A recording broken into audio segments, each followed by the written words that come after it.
Hello, welcome to the Exatos.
Synctank.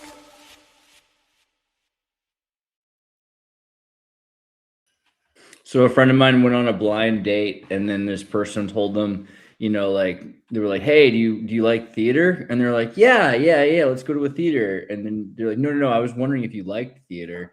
I didn't want to just like go randomly. I wonder what kind of theater you like to go to. Well, I like music. Okay, what kind of music do you like? And they're like, Counting Crows. Ooh. Do you like Counting Crows? Have you ever heard Counting Crows? And the person was like, yeah, they didn't say this because they want to be disrespectful on the date, but they're like, the only concert they've ever they've seen Counting Crow in concert, but it's the only concert they ever walked out of halfway through and started getting depressed and wondering what am I doing with my life? I should have finished the concert, because usually he ties it all back together. It's like you have to separate, coagulate, and reunite, and that's part of his thing. Oh my God! So Counting Crows is because the next part of the story is she goes over to the dude's house and the dude's playing Counting Crows, and they can proceed to he just doesn't. It's only Counting Crows. He plays Counting Crows. It's like the Guantanamo Bay playlist replaced with only songs from Counting Crows. And well, they have that one album. That's That's just amazing. Here it is. Wow, he's like Jesus. August like and Jesus. Everything After right here. There you go. Yeah. There it is. Yeah. All right, I'll admit I've been listening to it. Sorry about him because it was so bad. Good. It's good. The Counting Crows was good for its time and whatever it is. And I don't know the last time you listened to that particular album, but it's a good album.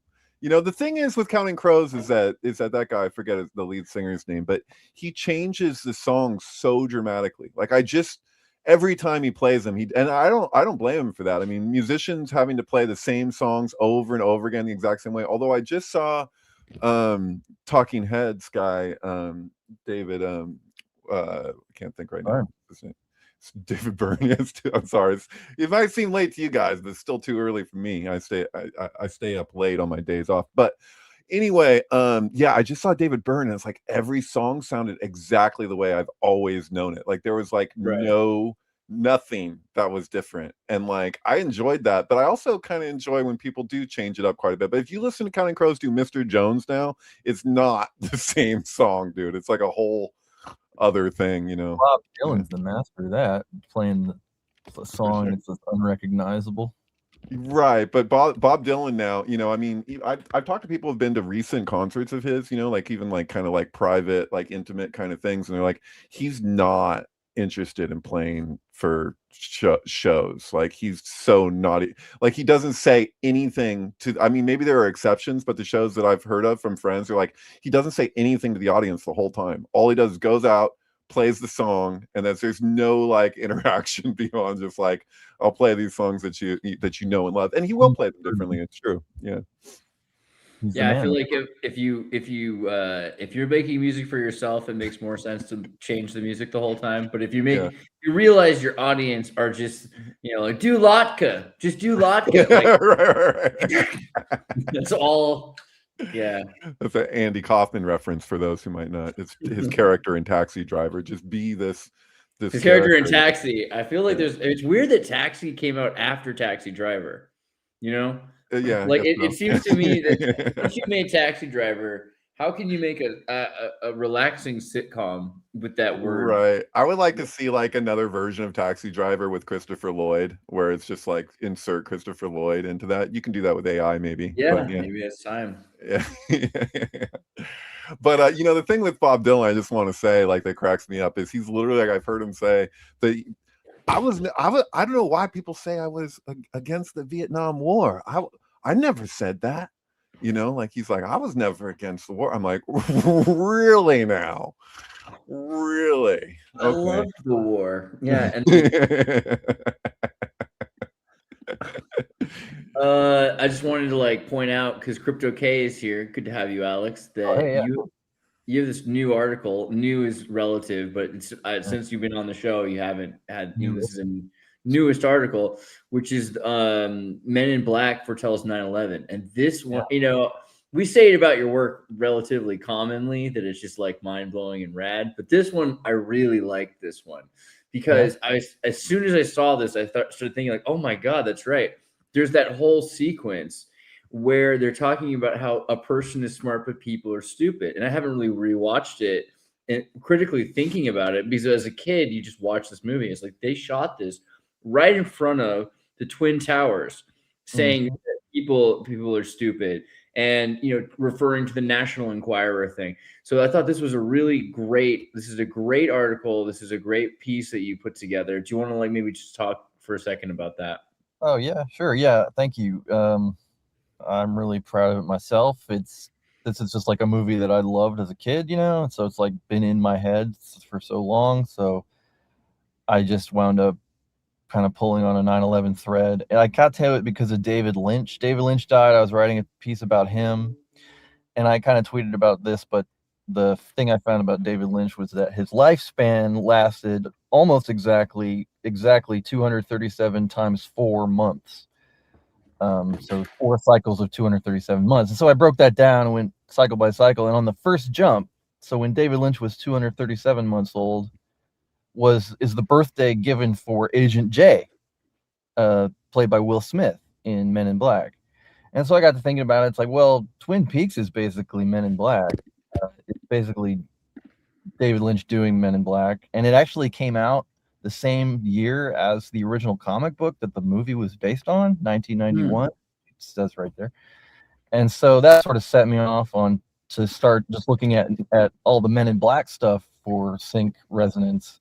And then I just started finding all this shit in Men in Black 1 about 9/11. I just couldn't stop kind of pulling on the thread. There's crazy stuff involving New York geography it's into, and then timelines about when it happened. It premiered, it's 1533 days before 9/11, 1533 being the number of verses in the book of Genesis, and the variation of 153. So all signs point to Men in Black being part of the fucking ritual, 9/11 mega ritual. So I break it all down in there. So please read it. If you come subscribe, it's a great article. I read it. I was blown away by it. And it's not just another thing where it's like this predicts 9/11. This goes really deep. And there's certain parts of it that are pretty mind blowing. I had to stop and tell Bill while I was reading it that I was like, hey dude, check out what Alex is saying over here. And I read to him a couple paragraphs or something, and I was like, yeah. Well, it's Ghostbusters meets Blues Brothers, but also with a X-Files kind of thing. It's the comedic X-Files for people. Definitely. Welcome, Luke. Hey guys, thanks for having me back. And I'm so excited to be able to talk to Alex one-on-one. I have been a fan of Alex's for so long. And so this is the first time we've been able to dialogue. Luke? Have we talked Yeah, on that's me. Twitter? That's me. Oh, cool. Yeah, Hey, man. yeah. It was interesting. I saw that you were working in the Men in Black stuff when I was digging in something adjacent to it for the Golden Bough podcast I've been putting together. So it was a little bit of a synchronicity. I don't know how much you've ever researched the Corona Flushing Queen's World's Fair grounds or whatever, and looked into the alchemy of that. And I think it'll play a lot into it. Like left I out. found, like I found stuff there. It was crazy. Yeah.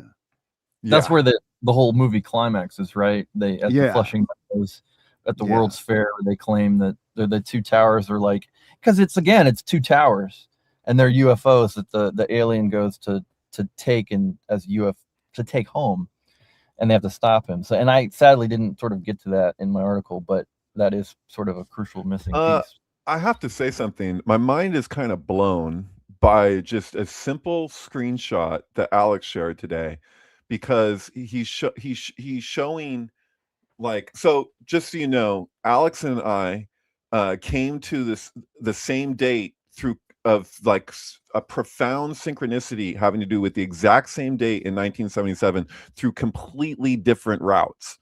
So I didn't even put together that this particular day was the day where Samantha Geimer was raped by Polanski in the hot tub. So the hot tub time machine day of 3/10/1977, March 10th, 1977, is the sync resonating day, and it relates to today, like today's day and year. It's crazy. So basically, so I came to it because of Hal Craig. So as briefly as I can try and explain this, Hal Craig was releasing a film called The Message, which was originally called Muhammad, Messenger of God. And there was a siege in Washington by Islamic terrorists over the release of this film. That was part of their explanation for why they chose this specific day, which was actually the 9th of March, 1977. So the siege lasted 3 days with like 100 hostages. And so it went from the 9th to the 11th of 77, right? So I was tripping out on this because I'd already been following this whole thread with Hal Craig, having to do with that he wrote Waterloo, which took the place of Kubrick's film about Napoleon. So he backed out because of this film, and he in all likelihood contributed to this film because Hal Craig, according to his obituary, wrote Barry Lyndon. So not in the credits of the film, but according to his obituary, that's what it says. So I came to this date because I was like, what is the significance? This is bookended by the 9th and the 11th with a film about Muhammad, which there's a siege over, and another Hal Craig film called Airport 77 about a plane hijacking by terrorists. So that particular date, March 10th, 1977, was the day and year of the biggest concert up to that point in history to be called off over a bomb threat. And it was ABBA in Australia. And they're touring an album called ABBA the Album. If you start ABBA the Album at the second that the message starts, it makes exactly 4 rounds and it ends the second that it ends, which encourages one to represent it with 4 screens. All the music videos for that particular album were split into 4 screens throughout the music videos. It's insane. But there's all this stuff. So I came to this date independently. He came to this date independently. If you look at that date and you look at today, this is the Ides of March, by the way. So it's March 15th today. So the exact midpoint of that day, March 10th, 1977, and today is 9/11/2001. So that's nuts. It is nuts. So I have a question for the panel. It's something I've been, if you don't mind, or if Alex, if you want to. Hold on. Let me just bust through that for a second. The way I came to that date, Sean and I came to it through, Polanski for one, as you mentioned. That's the days the hot tub time machine happens. But it's also it's another midpoint because it's the midpoint between the release of The Exorcist and the release of The Shining. So those 2 seminal horror movies, emphasis on seminal, make a midpoint of 3/10/77, which was, as he says, all these different things. David and I did a whole 3-hour podcast episode talking about it. And then take that day as one side of the parenthesis, and today as the other side, and the midpoint is 9/11. And so I noticed this a few days ago, and I was like, well, what's going to happen? We got this war going on, and but what I noticed now is that the Oscars are today. It's the 98th Oscars. Oh wow, I didn't know that either. The Oscars are really tied into this all the time. Like, I think the 1977 Oscars were the 49th Oscars, 49 being 7 times 7. And so the narrative for this one today is like, it seems like Sinners might be the one, have a big night, given the, this parent thesis of like considering the sinners, like what is 310, what is Polanski in the hot tub? He's a sinner. 9/11 is a sin of sorts. But then that movie it's Sinners, a sin. It's a sin. What's all this about sin? Plays twins in that. Michael Jordan plays twins in Sinners. So yeah. Interesting. So I don't know. I don't know if it's potentially relevant. I caught it. I don't know. I haven't really kept up on as much cinema as I would have liked, but I think I saw a headline somewhere that the film might take 11 Oscars or something like that. I don't know if that's true. So the number 11 might be relevant. On it. Let's go to Polymarket. Sinners win 11 Oscars. Polymarket is foreigners trying to influence our Oscar ceremony. Yeah, for sure. Well, you see that video of Michael Jordan recently, like pinching that kid? You saw that, right? Yeah. Dude. Yeah, that was weird. Michael Jordan, bro. You doing, man? You doing? What's he doing? All right. Anyway. Oh, by the way, just an idea for a chain restaurant called Whitey's, and it would have neon signs. Okay. Oh boy. So I had a question for you guys, because I know you meditate on this stuff all the time. And I find it endlessly fascinating to like stack all these nexus dates or these nodes on the calendar like you do. But often I've had to ask myself, like, I feel like I'm mapping like infinity because it can go on forever. I think I don't know too much about this theorist, but I'm borrowing some terminology to try to get my mind around all this. Have you guys ever dug into like Mikhail Bakhtin? The Bakhtin, he's like a critical theorist. I know very little about it, but he has this idea of the chronotope, and I'm sort of borrowing it to understand, like, and I'm kind of coming up with this idea of like psychic chronotopes or archetypal chronotopes or something like that. That there's some type of archetypal energy or message that is coming through the date nexuses. Have you guys ever explored that? Because we can, we've got I think we've got the data to prove this like 10 times over that it's a thing, but its meaning becomes a totally different issue. And it's like for instance, the ones we're all like super familiar with, like, the 726 one, right? Like that, or like 1122 or something like that. They seem to have a type of flavor or tone to them. And I wonder if I don't really have a lot more of it worked out than that, but I guess I'm asking you guys if you can help me or steer me in the direction, or maybe who has this more developed. Like the 726ers are like a lot of like visionary people that are introduced in the world. And so what's that? What's that? 726ers. Well, like Kubrick and Young and Huxley.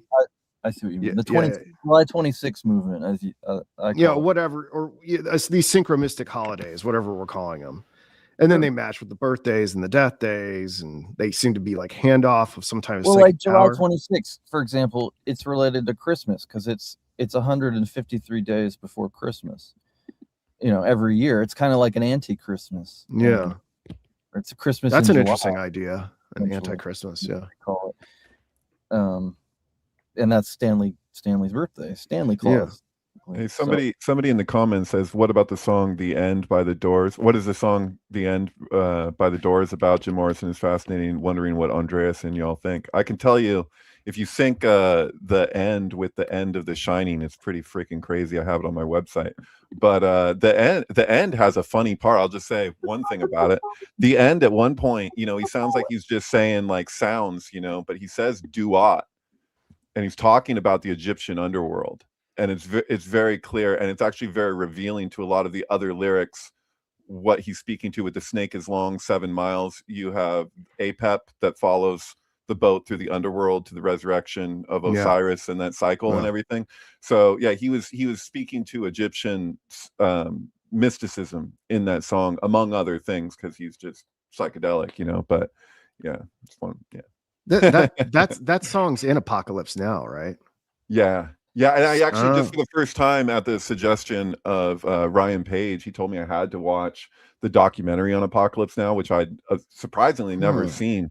I forget what it's called. It's Joseph Conrad's. It's like Hearts of Darkness. Yeah.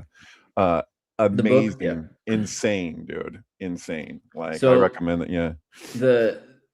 The end is about the beginning. So the end is, the song is 67, and it's the end of the old 60s and the beginning of the new 60s. And when people think of the 60s, they don't even remember before Jim Morrison's The End, because that's when psychedelic music and the culture completely transforms. I mean, you know, I think 66 is 64 to 66 is when Technicolor becomes more ubiquitous, and all of a sudden the black and white suit wearing Beach Boys, you know, all that's over by 67. Well, it also speaks to the ritualistic killing of the king, which is why it was chosen for Apocalypse Now, which you know, Luke, has the golden bough and ritual to romance sitting there in Kurtz's and it's the wasteland is very important. I mean, even if they didn't show that, yeah, totally, exactly. But that is the movie. Like, you're watching a movie about the ritualistic killing of the king, and that you do take on the power and the throne of the king in doing so. And so that's what Martin Sheen's character is accomplishing, is what this archetype of the outsider fool would do in the ancient world, as discussed in anthropological works like the Golden Bough. And so, and if there's any question if Jim Morrison was into the Golden Bough, which there shouldn't be, he had that song "Not to Touch the Earth," which is not to touch the earth, not to see the sun, which are the name of two chapters, one after the other, in the Golden Bough. So you know, that's what the dead president's corpse in the driver's car, the engine runs on glue and tar, come along, not going very far, to the east to meet the czar. Czar is etymologically connected to Caesar. And so he's literally saying that, and which is the same thing Kubrick said about the Golden Bough, is that we're living it. This is it. It's your life. This isn't some ancient thing. This is now. You know, it is that as well, but it's also now. So yeah. It's interesting. It's interesting that you pulled up the end. On Wikipedia, I saw it was released on my birthday, kind of echoing the whole calendrical chronotope thing. Oh, but Teen died on March 7th, like Kubrick. Interesting. I'm sure this implied in what you guys are talking about too. We're talking about the end. You could talk about end of astrological ages. I mean, there's some debate about when the age of Aquarius starts, right? And I think about that time. That was when people were thinking it was getting going. Although some people still think we're in like a cusp period. I'll defer to whoever's got a better mastery of the astrology. I just imagine that these are like really big things, so they probably take some time to move. You know? Right. If we're talking about yugas, though, you know, Baba Hari Das is pretty much the authority on the yugas, or at least the closest authority that I've ever come across. He argued that we had 600 years left of Kali Yuga, and before the next golden age. And so, but it might sound like a long time in terms of our own lifetime or whatever, but a yuga is a long time. So the argument is that we've basically been existing in Kali Yuga for God knows how long. You know, that's the thing. So I don't know. They eclipse each other, right? Yeah, there's a perfect eclipse, and then things start to move apart until there's the next period. And so exactly. It's not a snap. Now we're in another place, like kind of Drunvalel Melchizedek, or any, you know, or Melchizedek, I think is the technical pronunciation that nobody says. But yeah, anyway, it's interesting. It's interesting you bring up these cycles of history. I mean, someone else that I've come across, I don't know if they can all be reconciled, but it seems like anyone who's doing the type of work that we're doing ultimately end up brushing up against these ideas, but we have different terminology and different ways to measure the cycles. Have you guys ever heard of Giambattista Vico? Mm-hmm. Oh, do you know? I only came up across him because of the connection to Joyce, and there's a cool paper out there that's worth checking out if anybody has the time for it. But there was this guy who, like, found the Kennedy assassination in Ulysses, and Joyce was very much inspired by Vico. Yeah, Joyce had a lot of inspirations, but yeah, totally. Yeah, Finnegan's Wake is that too. Yeah, that's right. Okay, you guys know a lot more. Yeah, I Finnegan's Wake is insane. Like it literally, like he'll take terms from Kabbalistic terminology and incorporate it in a way that like hadn't really been done before, but totally tracks. It's nuts. Yeah. Oh, I wanted, sorry. Luke, you brought up the chronotope vaccine. It's different. How I'm using it's different from however he talked about it. Well, these temporal what I castles is this line from says Bakhtin scholars state that the chronotope is, quote, a unit of analysis for studying language according to the ratio and characteristics of the temporal and spatial categories represented in that language. And I don't know what that means, but it sort of sounds like a parent thesis. A unit of analysis for studying language, and it goes back to what you're asking. Like, I do see this all as kind of like a language, deciphering a language, an alien language at times. It's like this is the way aliens are talking. Is it alien, or is it actually us? Like, they're here already. Like, I guess I just got to question how like limited our scope is of even like what we are in the first place. So like when you get into this stuff, it does feel like if you go really deep, it does feel like you're tapping in to a larger order, kind of like backing up from a Persian rug and seeing the pattern, but you're still only seeing a fragment as much as you can even, like the nature of comprehension itself as we exist, right? I don't know if it's how much we use of our brain or what, but it's just like you kind of tap into a larger order, which is kind of what happens if you just study cycles that we can accept already. Like there's a consensus of cycles that exist in nature. Like in pi, they'd say caribou populations, the rise and fall of the Nile, like these kind of things. But then when you're looking at the humans goings on, especially like something like dates, we would assume to some degree that has an element of that is mostly chaos, right? Because what are we doing, but I think the point of all of this in synchronicity itself is just the recognition that we're not separate from nature, and nature has these cycles, and these cycles have their own intelligence to them. Like we can read into that intelligence, but we're not inventing it. Like it is in the thing itself. I want to try to do like my Will Morgan impression, but the Clockwork Elves are talking to you. I was looking at your article here of Bakhtin, which is cool because first thought when I heard his name was Bakhtin. Yeah, my birthday too. Right. Yeah, right. Crazy, bro. That's kind of crazy. But Bakhtin is the Mayan calendar thing, so already it's like Bakhtin's the long count cycle, so that kind of an interesting connection. But there's a few others I saw that were interesting. One, he was influenced by Zelensky and by Medvedev, which is like that's interesting because those are two dictators, politicians, names. Presidents, yeah, right. Medvedev from Russia, interim of Putin. And obviously, this is a different Medvedev, but it's still Pavel Medvedev's name is shared with the Russian president, and Zelensky spelled differently also, but double Y in the I, but it would have been Cyrillic anyway. So I'm not sure. I'll have to look into how Zelensky spelled it.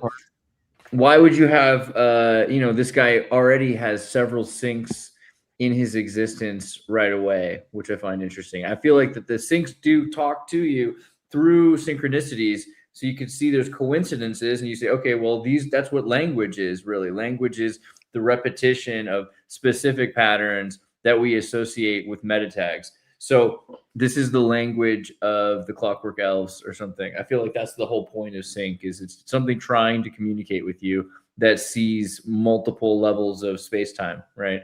And sees how these patterns can reemerge. Yeah, that movie Arrival is kind of a big one for me. That just a lot of people think, but for me, like just that's the whole story. The aliens' language, and it's about time. It all about Charlie Sheen's Arrival with the Mexican music. No. 42-second signal, and there's right too, but But no, the one in 2016 is just because the way it relates to time specifically, that the alien language, which they perceive as a weapon, opens time. It opens a fourth dimensional perspective, and that's kind of how I see Crypto K and Sync in general. It's kind of like the beginnings of a fourth dimensional perspective of history. You can tell the CIA wanted people to see this movie because my mom was told to watch this movie, and I just feel like, besides Sound of Music, and there's not a lot of movies that they, like the Panama Papers movie, and there was one on the Pentagon Papers, like a few movies that she's like goes out of her way to see when the American Poet Society or whatever the hell writes an article that demands she go see it. Arrival was one of those movies, right? Yeah. And it was also right before the dude got hit by his own snowblower. What happened again? Didn't he like run over right after this? A snow truck, his own snow truck. I don't know if it was right after that, but it was after he tried to start his own social media company. He got taken out. So this movie has something kind of weird about it that I didn't catch until Bill pointed it out to me, because he's been doing sync experiments with this film lately, and he actually found something phenomenal. I think I mentioned it on here at one point, but Birthing, an album by Swans, he plays with it, and I really like it because it has meaning attached. Like, it's one thing if something resonates musically or whatever, like, because Swans is very cinematic, like it's very cinematic music. It kind of reminds me of like I don't know, like Silver Mount Zion or something like that, or Godspeed. Godspeed, You Black Emperor, something like that. But the thing is that the lyrics do line up in really interesting ways. But what I didn't catch about the movie, even when I saw it, like I think I saw it more than once with sound, Men in Black sync, by the way, was that the beginning of it when you see her child dying, that I thought that was what she was coming from, and they kind of lead you on because they don't tell you that it's a vision of the future from the end of the movie when the movie starts. It's like the first thing you see is her with her daughter, and then her daughter's dying of cancer at a very young age. And so you think that going into it, it gives you the sense that, oh, she's now struggled, like this is her baggage that she has from the past, when really it's her future, that she sees that if she gets with that guy and has a baby with him, she knows from her experience with the aliens that the baby is going to die, that the child will die of cancer at a very young age. But she doesn't tell the guy, and she knows also that he'll leave her over it, but she does it anyway. So it has that like free will determinalism, not being separate kind of thing going on, where it's just like she knows it, but she's gonna fulfill it because this is just the thing to do, knowing full well, like, which is kind of a statement on it becomes kind of allegorical for life in the first place. Like, the outcome of this on some level, because birth, growth, decay, death, but what are you going to do? You're going to live your life, You gotta I'm curious. Programming or whatever. I don't know why I didn't notice that earlier, but the character, Michael Stuhlbarg, whatever, from Men in Black 3, is in Arrival, and Serious Man. He's a serious man, Oh yeah, that's right.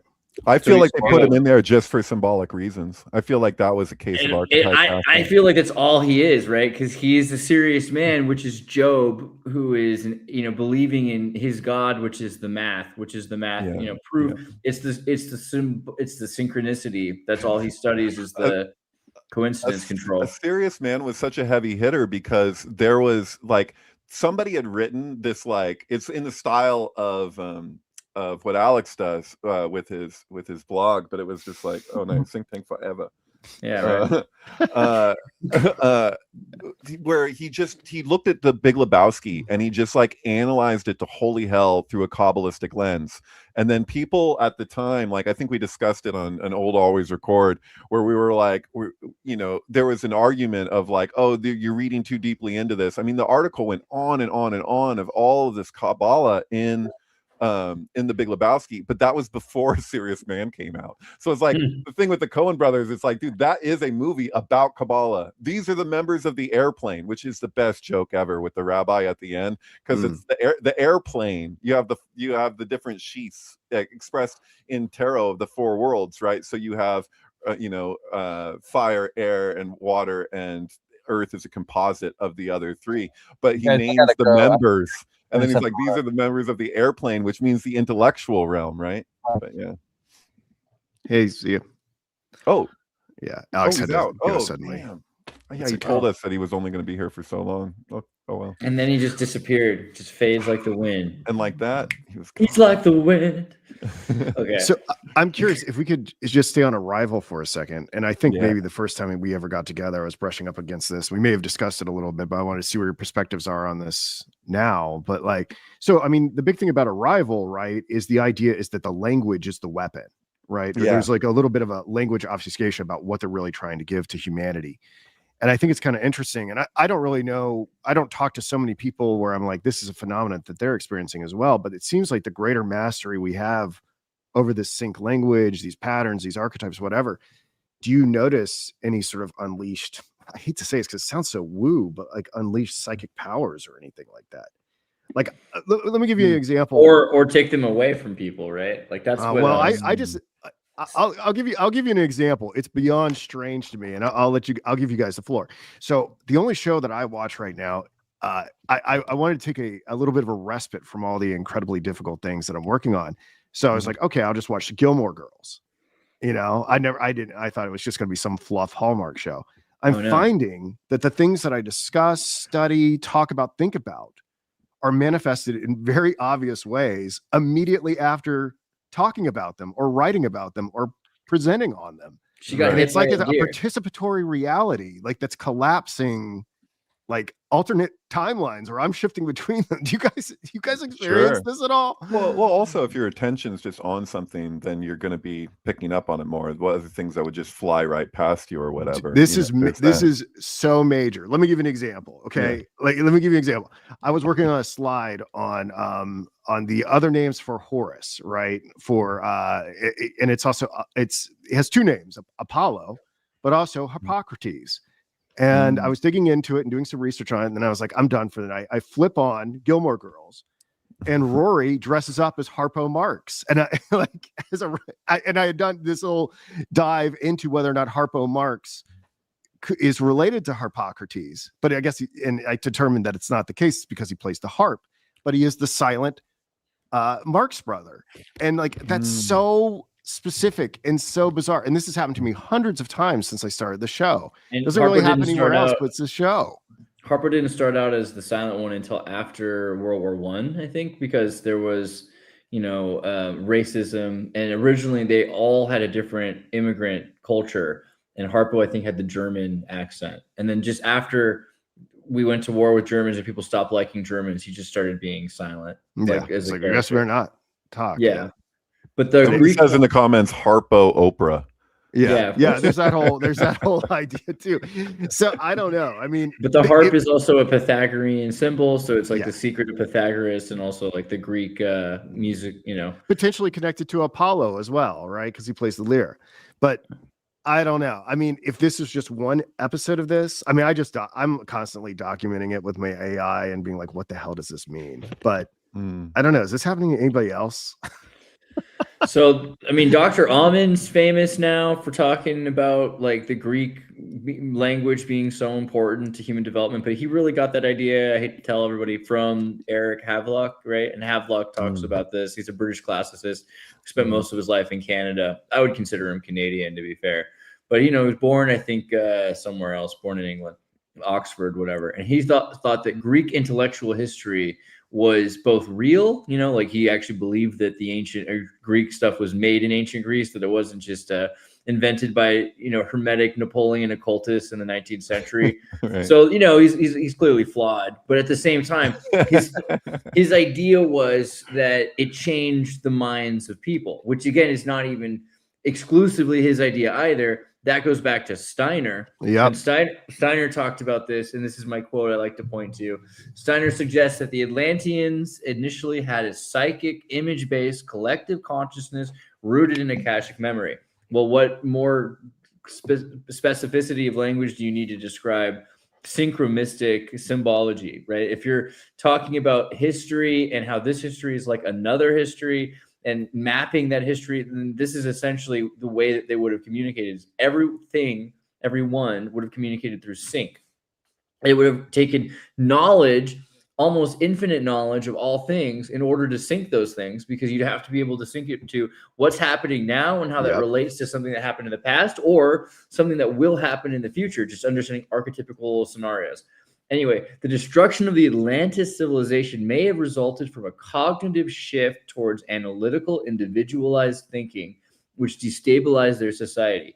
So this is what I meant by it might not be all good. It might actually have some downsides to it.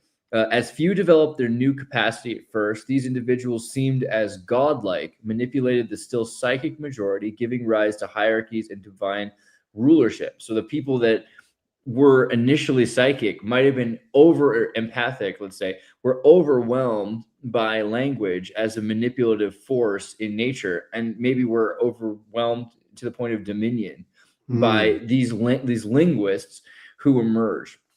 And Steiner traced the guru and the pharaoh worshiping cultures of India and Egypt to these psychic kings. The transition laid the foundation for later civilizations by introducing these imbalances, which humans still grapple with today, right? I think that that's probably true, that human language is an incredibly powerful manipulative tool that allows us, it's still sync based, but there's so much emotion and manipulation because you're no longer actually synchronizing true communication. Like video is more this. Now, if I show you a video and him a video, we're seeing the same video. So there's a unification of language. But before that, if I send you a poem I wrote about a sexual experience or something, or about a biblical verse, you know, about love, let's say a poem about love, that's probably the easiest. Your idea of love and his idea of love and my idea of love might all be and probably are different based on our experiences in life. And so experience itself isolates linguists, which I think they're pushing for more, right? With the quarantine or keeping people apart from each other, the isolation is designed that you'll have your own interpretations more and more, which are custom fit for you to be easier manipulated and controlled by. So you're constantly trying to make sense of something that doesn't make sense. So someone uses some noise, it's told to you that it means something, you're trying to figure out what it means, and then you have and everyone's saying that AI doesn't understand what it's saying. It's all, you know, weights and measures of importance of symbols. But really, what are humans other than this Chinese room experiment? Because you have your experiences in life and you have to fit them with someone else's experiences in order to think you understand. Right. But there's something there's something tricky here, and that's that we're all composed of the same basic elements. So all human life is composed of these elements. So you're so it's a Kantian thing in terms of the thing in itself, because your experience of pain or pleasure, or love, or whatever it happens to be, those contractions and expansions that you experience are the same for each and every individual person on an essential basic level. You'll experience them at different times to different degrees, but the components that are allowing you to have that experience are the same for all individuals. And so that's one of the reasons why actual meditation, somatic meditation, where you actually go into your body and just follow the sensation that gets subtler and subtler, that's why that's ironically, like, you'd think that would be an isolating thing, like Dear Prudence, but if you're actually authentically doing that a lot, if that real meditation, you're actually feeling connected to everyone and everything, and so you feel less separate in that, even though it would appear externally that a person could be isolating themselves.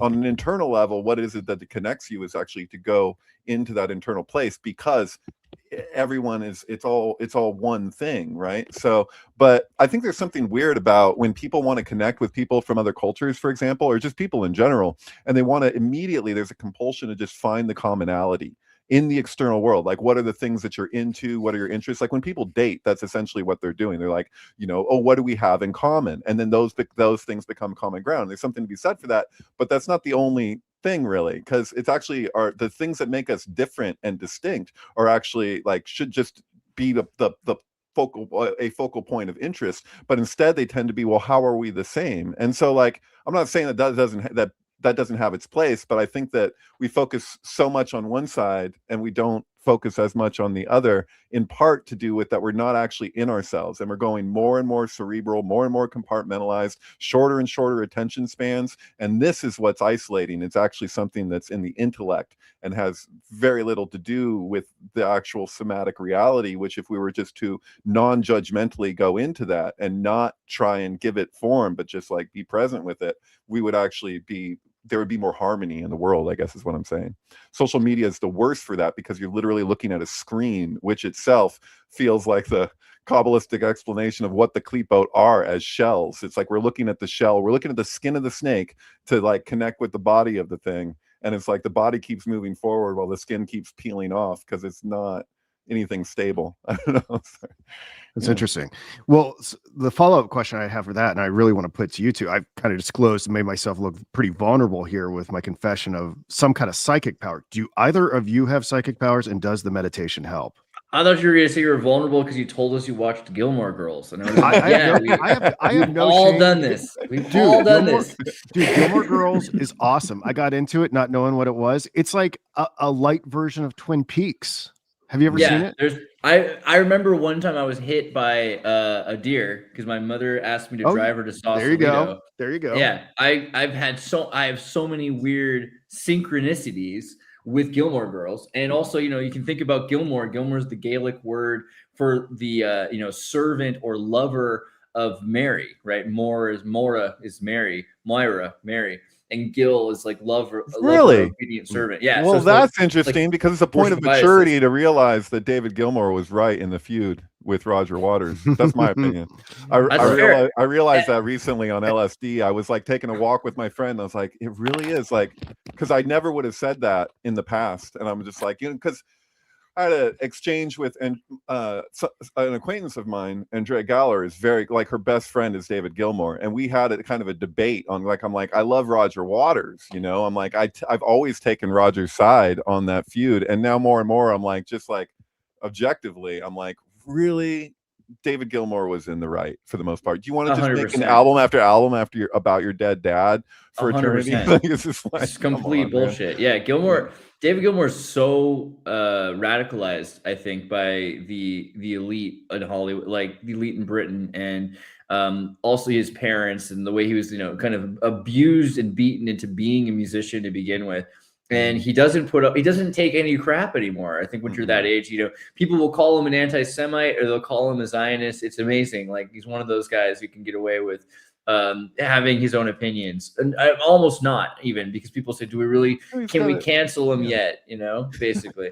Yeah, well, David Gilmour has a more mature understanding of things in general, in my view. And and if you would have asked me that a few years ago, I wouldn't have agreed with myself now. Dude, I mean, the Pompeii video, like you got to understand, like they went to Pompeii, they did that ritual, like that is a sync ritual in and of itself. The Pink Floyd live in Pompeii. I mean, it's incredible to listen to, but it shows you something. But there's also Happy Gilmore, right? Which is back on that. I mean, it's absurd in a lot of ways, but what is it about, right? It's kind of the tin cup movie for the American people, that like golf is a very Celtic game as well. So I feel like there's symbology. I haven't really delved deeply enough into Happy Gilmore, but I'm sure that movie wasn't made just to be funny. It has too many symbols in the way that the movie is constructed. There's also the Gilmore Commission, right? Which was weapons of mass destruction search for Iraq, right? So like the entire going to Iraq and looking for weapons and saying we definitely have it. That's all because of like the Jim Gilmore guy who was a American senator who was in charge of the committee. The Governor Jim Gilmore, actually. Well, Zerdis, it sounds like to me, given your for those who are possibly listening to this, that I think this happens in like one of the early episodes where Rory gets hit by a deer. But so you seem open to the idea of having your life mirrored on the television screen and not in like this silly, like what a coinky dink kind of way.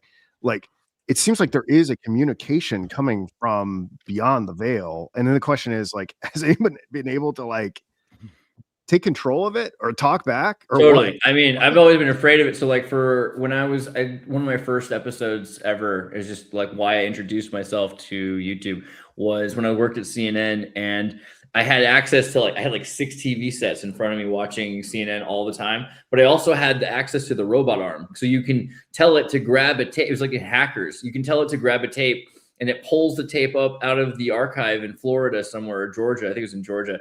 And it takes the tape and it plays it and it puts it onto the local storage and you can watch stuff. So I had access to like old Turner properties all the time. And one of the shows I saw that I was like, how have I never heard of this, was Dobie Gillis, right? Yeah. And Dobie Gillis, I mean, with the thinker Mandela effect. And there's so many weird Mandela effects about that show. Like for one thing, Maynard G. Krebs, the Krebs cycle, which I think of Bjork's husband, Barney, who did the Krebs, Krebmaster cycle, art series. But Maynard G. Krebs has a petrified frog that he keeps in his pocket, which at the time was a big deal, was the statue of Keck that was brought to Ohio, the idea of chaos magic. And watching the show more and more, like around that time, all these things like the Thinker statue and everything else. And I was like convinced that this show didn't exist on my timeline before, because I've seen a lot of shows and it's really hard for me to imagine that I would have missed, especially because apparently it always aired in this reality Nick at Night. Nick at Night. And I watched Nick at Night. So the idea that I could have missed this just doesn't make, I had like TiVo, I had like DVR. There's no way I would have not seen the name Dobie Gillis. I think I'm like 10 years older than you, and I think that might account for it. I don't know. No, because I saw it in like middle school on Nick at Night. I mean, when you were in middle, if you're 10 years older than me, then you still would have remembered watching Perry Mason during the day on Nick, right? And I should have known all of these shows because I had the DVR thing recording all the time. Every show that was on Nick at Night, if I was going to miss a show because I was at school. So the idea that I didn't see Dobie Gillis, I feel like it's really hard. But beyond that, my dad, one day I'm watching Dobie Gillis, he comes in, he's like, "Oh man, you're watching Dobie Gillis." I'm like, "You know this show?" It's like, "Of course. This was the most important show to me growing up." I'm like, now this is weird because you've shown me all of your favorite shows. You talk about all these things, and afterwards, he starts using references like our friend Maitland. He started calling him Maynard. And if you look into the backstory of, Bob Denver, is that right? Is that yeah? Bob S? Denver. You're going to go into S now? No. Well, Bob Denver was announced dead more than almost, and it still sometimes is, more than any celebrity ever, right? Yeah. He's constantly been said to be dead. That Bob Denver, I should have known because that's the topic. Sorry. Which Bob Denver? I'm sorry. Which one's the S Bob Denver? Oh, John Denver? I'm retarded. Sorry. Yeah, no, I'm thinking John Denver because the S thing. But no, sorry, that's a tangent. Yeah.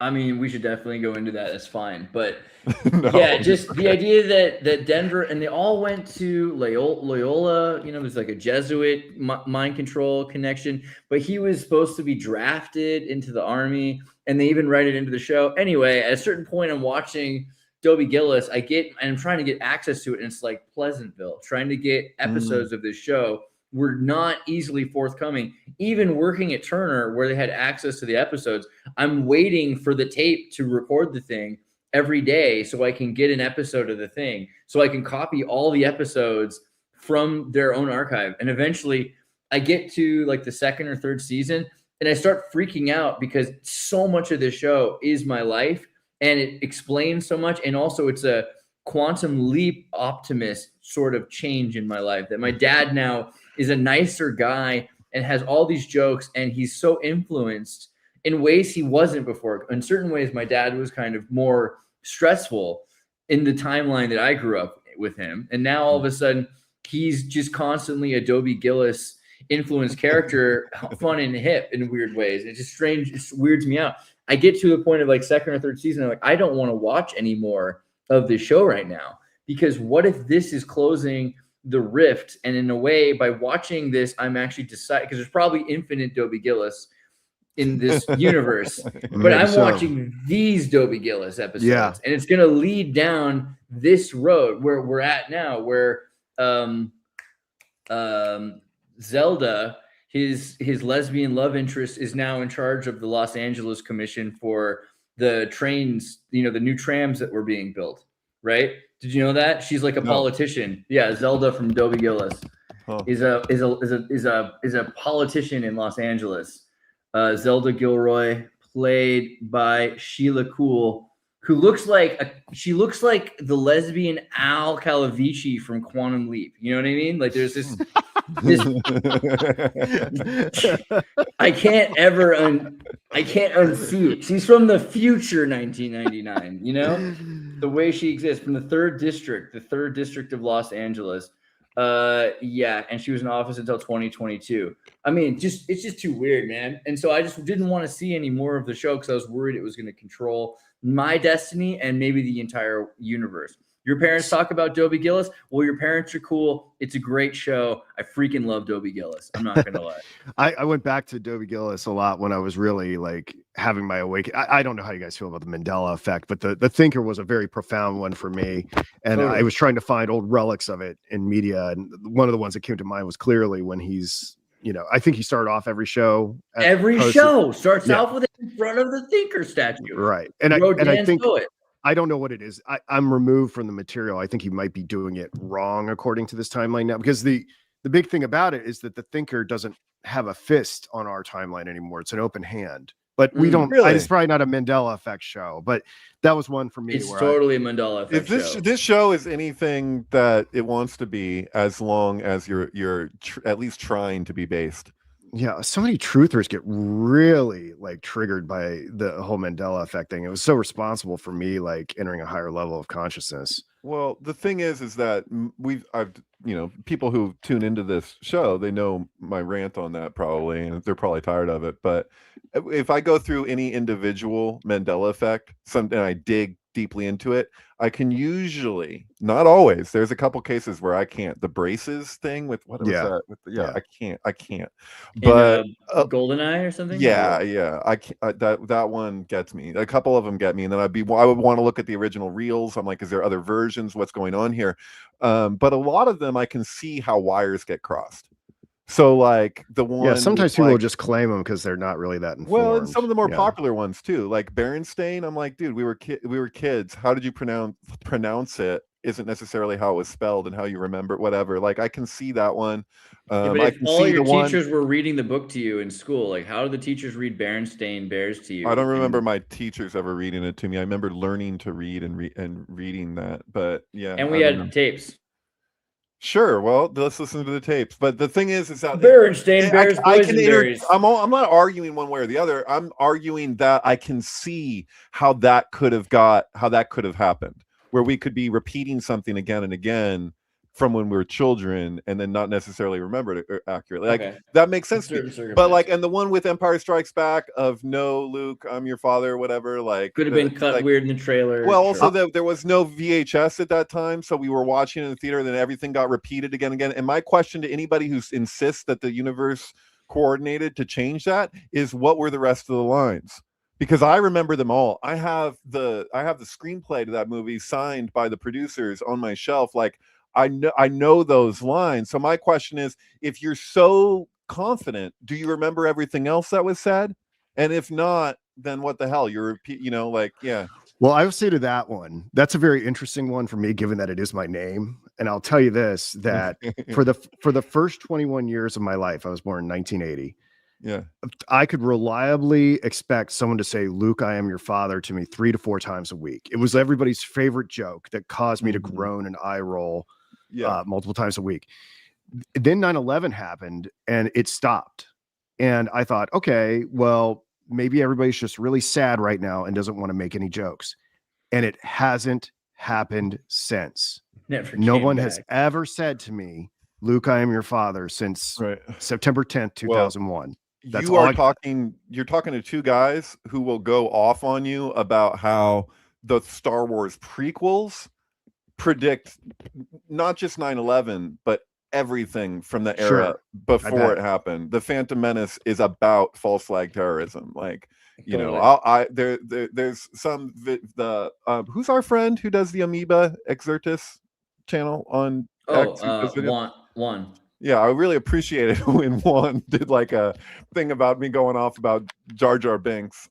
and we're going off about the Star Wars prequels, and I'm like, Jar Jar Binks is like a total distraction from what this movie, like, we're over here reacting to it like early culture war kind of stuff, you know, because he looks Jamaican or whatever, and we take issue with Jar because he's so goddamn annoying. And then meanwhile, this movie is telling us everything that's about to happen explicitly, like Jose, in I'm detail. sorry. I was like, wait, why am I was like, dude, come on. It's because of the chosen one, and you got him conflated, which is itself like the Mandela effect of it's a Mandela effect. That's what I was gonna blame on. Jif, and what's the other one? He's like, thanks. I do all this work for you. Thanks. So that was the thing, is if you were going to the grocery store to get peanut butter and you said you're gonna go get peanut butter, you're gonna get some Jiffy. Why? Because it doesn't matter if it's Jif or if it's Skippy. That's why it's Jiffy. That was the thing. And now we're like, there was no peanut butter called Jiffy. You know, I don't know. Yeah, I mean, some of that one doesn't really bother me too much, but there are certain ones that I would like. I would say that the Forrest Gump one is a big one. I mean, I would talk about the Star Wars one, but we don't need to get into all this. But the Thinker. The thing is, if you go back and you read Rodin's journals, which I had to do to establish this, because I'm like, am I going to stake my reputation on this insanity? I'm like, I guess I am. And he says in his journals, what makes my thinker think is his clenched back, arms, and fist against his teeth, not open hand, fist. So I have a theory on the Forrest Gump one, just so you know, and I'm not sure about this, but I am sure that there was other cuts that were taken that aren't in the movie that showed up in previews. And so maybe, but the line doesn't make sense grammatically. That part definitely. And also that once again, we repeated things over and over again the way we remembered them, but we may remember them from an advertisement and then the movie has it different. I don't know. Yeah, but there is another angle on that scene of a different there's a different the B-roll take that went around. Yeah, so I don't know, man. Yeah, it's crazy. I mean, the thing is that it changes the whole like meaning of the film. If say life was like a box of chocolates, implying that the future is closed, and Tom and Forrest stumbling towards an uncertain future is ruled out. You know exactly what you're going to get. If Beanie Up Scotty never said. Yeah. I mean, there's example after example of things, but you know, the one with Shaq with the genie movie. I remembered. It took me a while, but I was like, why do I visualize Sinbad as being Sinbad the sailor, and being like, like with the turban, where he looked like a genie too, not just Sinbad the sailor. Like they did a marathon of Sinbad the Sailor movies in the 90s, and they advertised the hell out of it, and then we never saw it again. So in my mind, I'm like, why do I visualize him with the turban and being kind of like I'm a genie kind of thing? And I'm like, I think that it's because of that that there was other movie about the genie, not Shazam, but Kazam.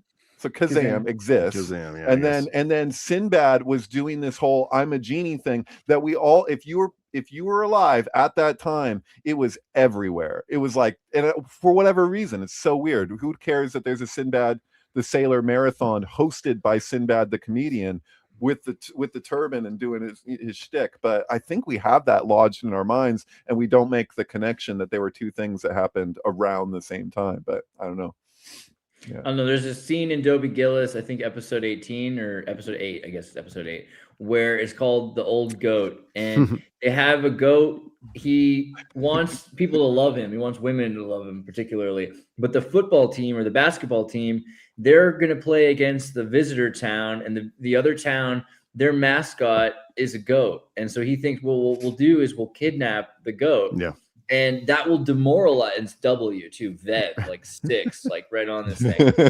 Right. My pet goat and W. Okay. My pet goat. That's crazy. He takes the goat and he hides the goat, and everyone's like, "Oh my god, the goat's missing! I can't believe it's so cool that the goat's missing. Whoever stole the goat, man, we're gonna win because the other team is demoralized. Man, whoever did this is so cool. I wish I knew who did this." And they have to constantly keep it this secret. It teaches the Masonic American audience the importance of keeping a secret, because you know, if he were to take the free ice cream, or the entire town's testing him. Like, if only we knew who did this, we would give him, free soda, free ice cream. We would kiss him, this boy. We would give him whatever he wanted. And he has to keep it a secret because otherwise they'll know where the goat is, and that would be the end of the. You need morale, man. It's why all those porn stars are doing those like for the boys shows. Like speaking of Apocalypse Now, where you gotta boost morale. It is important. You win through morale. It's a big component. That was interesting when you were talking about the W goat connection. We can talk forever about Mandela effects, but you said my pet goat. It's actually I pet goat. No, that was the book is My Pet Goat. No. Was I Pet Goat or something. Or no, My Pet Goat too. Well, you're saying the book wasn't called My Pet Goat? It's I Pet the pet goat. Or the pet goat. That's what it is. Oh, it's the pet goat. Because in Fahrenheit 9/11, Moore said it was my pet goat. Most erroneous. And that's how we all learned it. And then we went back and it's all the pet goat. You've read the book, right? The pet goat? Yeah. I think I saw it on Archive. Dude, it's everything. I'm serious. I'm shocked that more people don't just read the book and discuss what actually happens in this book. So it's like eating a girl's cans. The whole thing is a perfect allegory for 9/11 and what followed, because the whole premise of this book is that this kid gets a goat. And the goat eats everything, right? It's eating cats. It's a consumer with no self-control, right? And so the father is like, we're going to have to get rid of this goat. And the kid is super upset. And then a robber tries to break into their car. And the goat attacks the robber. And the goat is seen as useful because it attacked the intruder. And the end of the book is, well, I guess we can keep the goat for at least a little while longer. It's not even like this is like, do you see the allegory here? Like, it's crazy.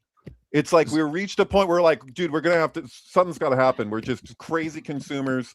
Got to do, and then, oh, we've been attacked.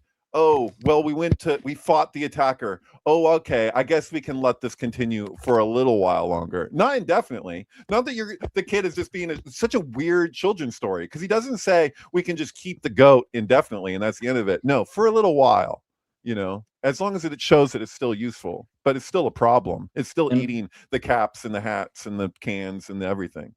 And the great American comedian, George Bush, he's got the book upside down to draw your attention to the book, right? Which is really the flag upside down right there too. Let's be clear.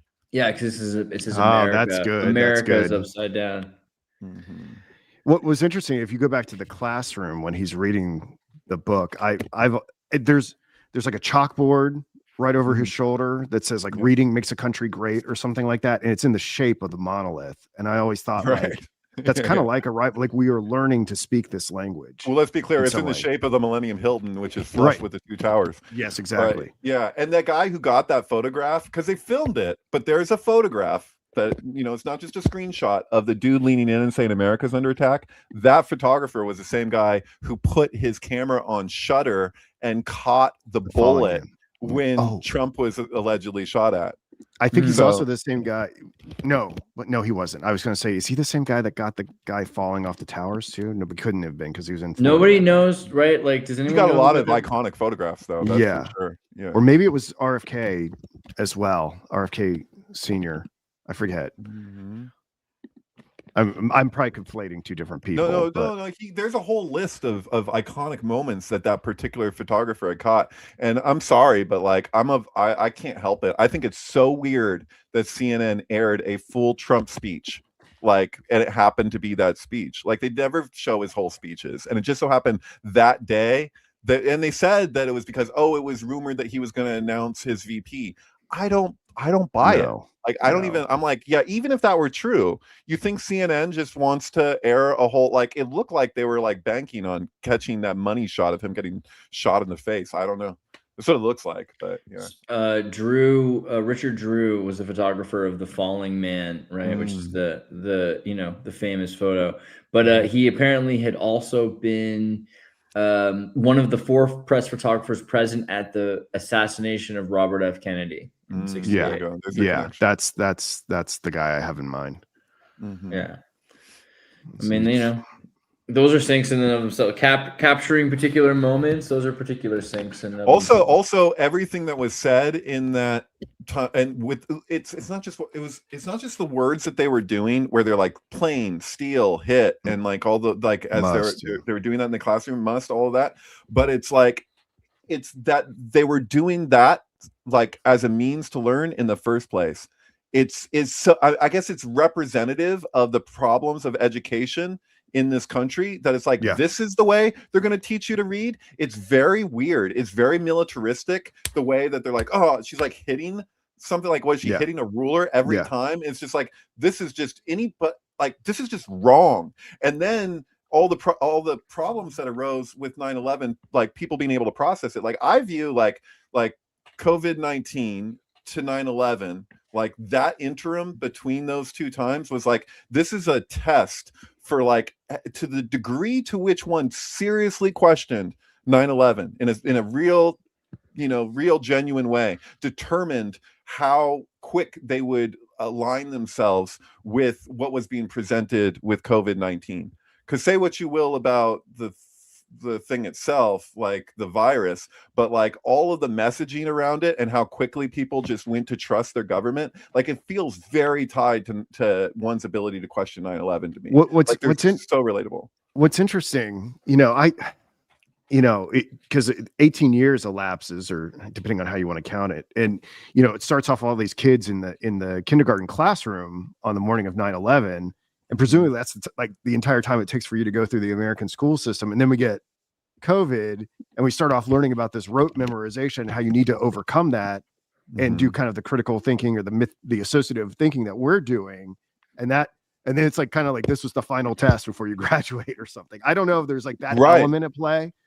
It's like, which is the Bush picture you were looking for? Like this one? The one right there. That's fine. You see how there's like a monolith behind him that says reading makes a country great. That's what I see when I look at this.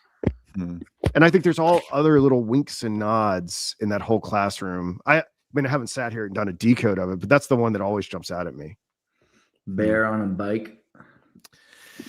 Yeah, bikes are highly. Do you got two resources for me that are like indispensable? I don't know if you guys have the Penguin Dictionary of Symbols. I absolutely love it. I recently got the Taschen Book of Symbols.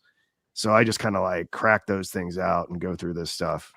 I feel like if the Greeks had won and the Romans had lost, there would be disexuals and boys would be riding their dikes. You know what I mean? So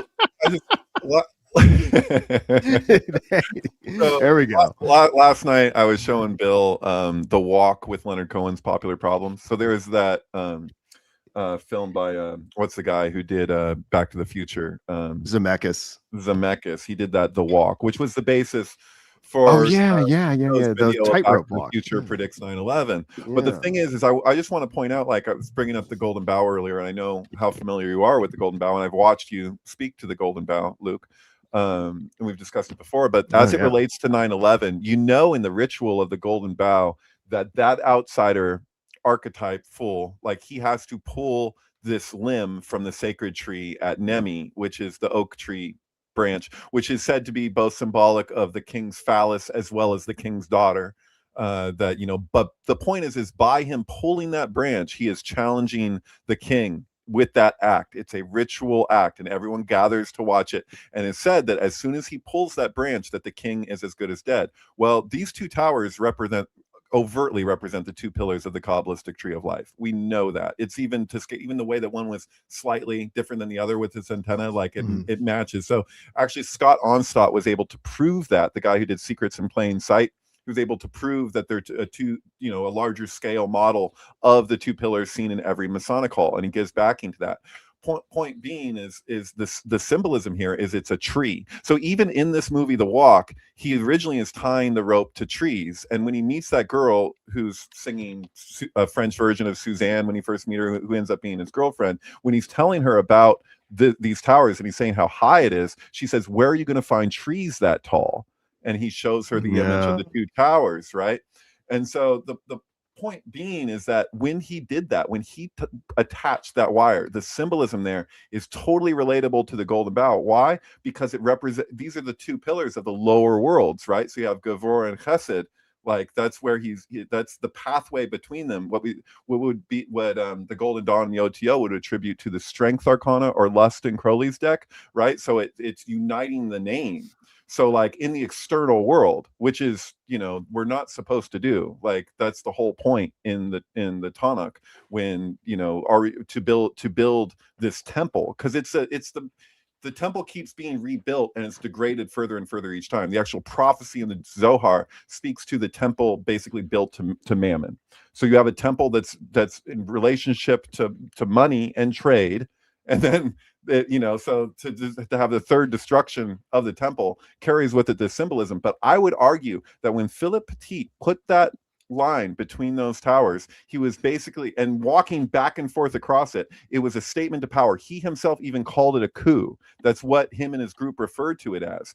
And so I would say that when he did that, the symbolism there is the same symbolism that archetypal fool carries with him when he pulls that branch from the tree, because it's threatening the power structure. And in this case, it's such a symbolic act. I think him being ignorant of this, or just doing it out of his own, this is just what he had felt he needed to do. He believed that these towers were built for him to do this. That's how he related to it. So it's I like that adds to the meaning. Yeah. I like this analysis. I mean, I have to think more deeply about it. I like where you're going with this. But I almost see, what do they call the balance beam that he uses?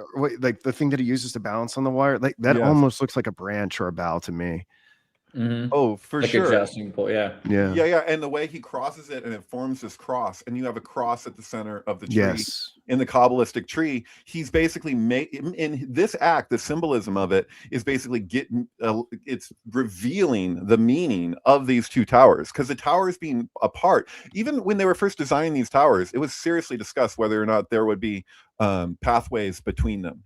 Right. Walking between, could you go from one tower to the other? And they decided against it, and I think there was even serious symbolism. I remember Alan Abadessa Green talking about the symbolism of the number of pathways that they're originally wanting to have between these two towers when they were, first of all, too, I just want to mention these towers, construction for the first tower began in 1968, which is also the year of 2001: Space Odyssey and Rosemary's Baby, which are really two sides of the same meta movie, in my opinion. But this is also the same year that 911 became the code to call for an emergency in the United States. Before that, it was 0, and so which itself has full meaning, right? Like you dial 0, like 0 is the full. According to the first person to make that attribution connection was Eliphas Levi. But whatever the case, as Aleph is 0. Like you want Aleph to be 1, and so it throws the thing off. But if you treat Aleph as 0, the rest of it works out.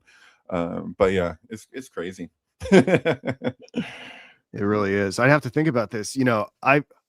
My research and whatnot with the Golden Bough is like really expanded. I was really fixated on the Apollo missions. That's what really animated a lot of what I was doing, trying to analyze that from a archetypal psychohistory perspective. But as far as trees go, and I take a step back from all the different particulars, like it definitely seems there's like an expression of like interlocking mythologisms from the trade test to at least the Apollo missions that seems to in some ways be an eruption of the fall and the restoration of man.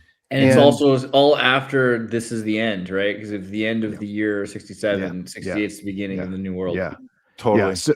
So I'm trying to figure out, part of the reason why I brought up Vico earlier is like that seems like kind of a tidy cycle for me, but clearly other things have happened since then. Other things happened before, and he has like this like thunderclap theory. It's like where you're entering back into, I think he has like the age of myth, the age of heroes, the age of laws, and then it like kind of disintegrates back into myth again. Like, have we been kind of living in mythological territory for like the past 25 years, if not longer? And this isn't mythology, this is your life, but I know what you mean. Yeah. I know what you're saying, man. I know what you're saying. So it's crazy. I'm glad you're seeing it too. I see the trees everywhere we go. I mean, the thing is, like when I talk about the trade test, when I look at the mushroom cloud, that's a like a Negretto tree to me. It's not just a mushroom.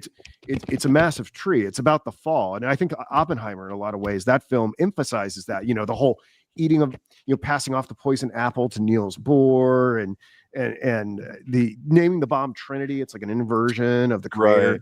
Oh, absolutely, yeah. And then there's the whole thing with the Mashiach relating to the Old Testament. So even if relating to the Eden story, so like that's the whole point, is that there's the fall, and then there's the reconcilement of the defect that is brought about with the fall. And so it's even in the gematria of how does that work, of Nachash, so I might be pronouncing that wrong, but the serpent in Hebrew, as it's expressed in Bereshit, is the same gematria as Mashiach, the Messiah. And so, and the symbolism of the cross has to do with Tav. So the final letter of the Hebrew alphabet as a pictograph is historically a cross from the Phoenician or Chaldean roots of the things. Yeah. So, and that's the last letter, which is also musically treated as a half step. So meaning that you have a scale and then you have another set that's inferred, and then here's the end. So the end isn't really an end. It's a half step for another, something else that we have yet to see.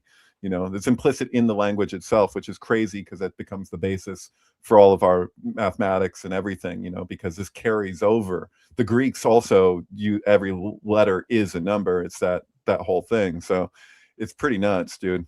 Yeah, it's interesting that you brought up in terms of the Twin Towers being trees. I hadn't really seen them like that. But like in mentioning Trinity, and looking at the mushroom cloud is kind of like the tree of knowledge, this thing that we were not supposed to partake of that caused this fall and its descent. It seems like to me the Apollo program is like in some ways kind of like the tree of life and the ascent. It's dig it, but it's also carries with it that same thing of like what Burroughs said about the Apollo thing is he's like, we're building rockets that we're going to use force to penetrate the atmosphere. It's basically a giant dick, and you're going to shoot that thing. And you're gonna go. We're going to space, and Burroughs' view was like that. This is all available to us anyway. That's the joke of the whole thing. And I think that, like, I was kind of trying to speak to that earlier when it comes to like the value of actual real meditation, of somatic following sensation and getting to more and more subtle places with it, and how that connects you to everything. It's that same communication where we're looking to the external, we're looking to the most superficial for depth. And we keep doing that, and we're not finding it there because it's right here. Yeah, so bizarre. Yeah, I was wondering about the length of the song, the end as well, right? Because it's like we're talking about how long these cycles take, and so the idea that the end takes a long time, right? I think is another sign. Well, I wanted to also bring up the Kubrick thing because we were talking a bit about Jim Carrey over the last few weeks, and we made a few Andy Kaufman jokes. And someone sent me this somehow. I mean, you've heard what we were talking about with Charlie Rocket. You know, the Charlie Rocket thing. I'm gonna just bring this up. I think I'm gonna bring this up every week from the rest of my life. I don't know. I'm sorry. For the last 4 weeks, I've just been nonstop about this. I'm sorry. Yeah. Charlie Rocket, you're familiar. He's an actor who was in a bunch of movies. He's in UHF. He's in Dumb and Dumber as the villain. Who's he in UHF? He's the son of the station, the competing station, of the competing station guy, right? Yeah. Yes. Yeah. Yeah.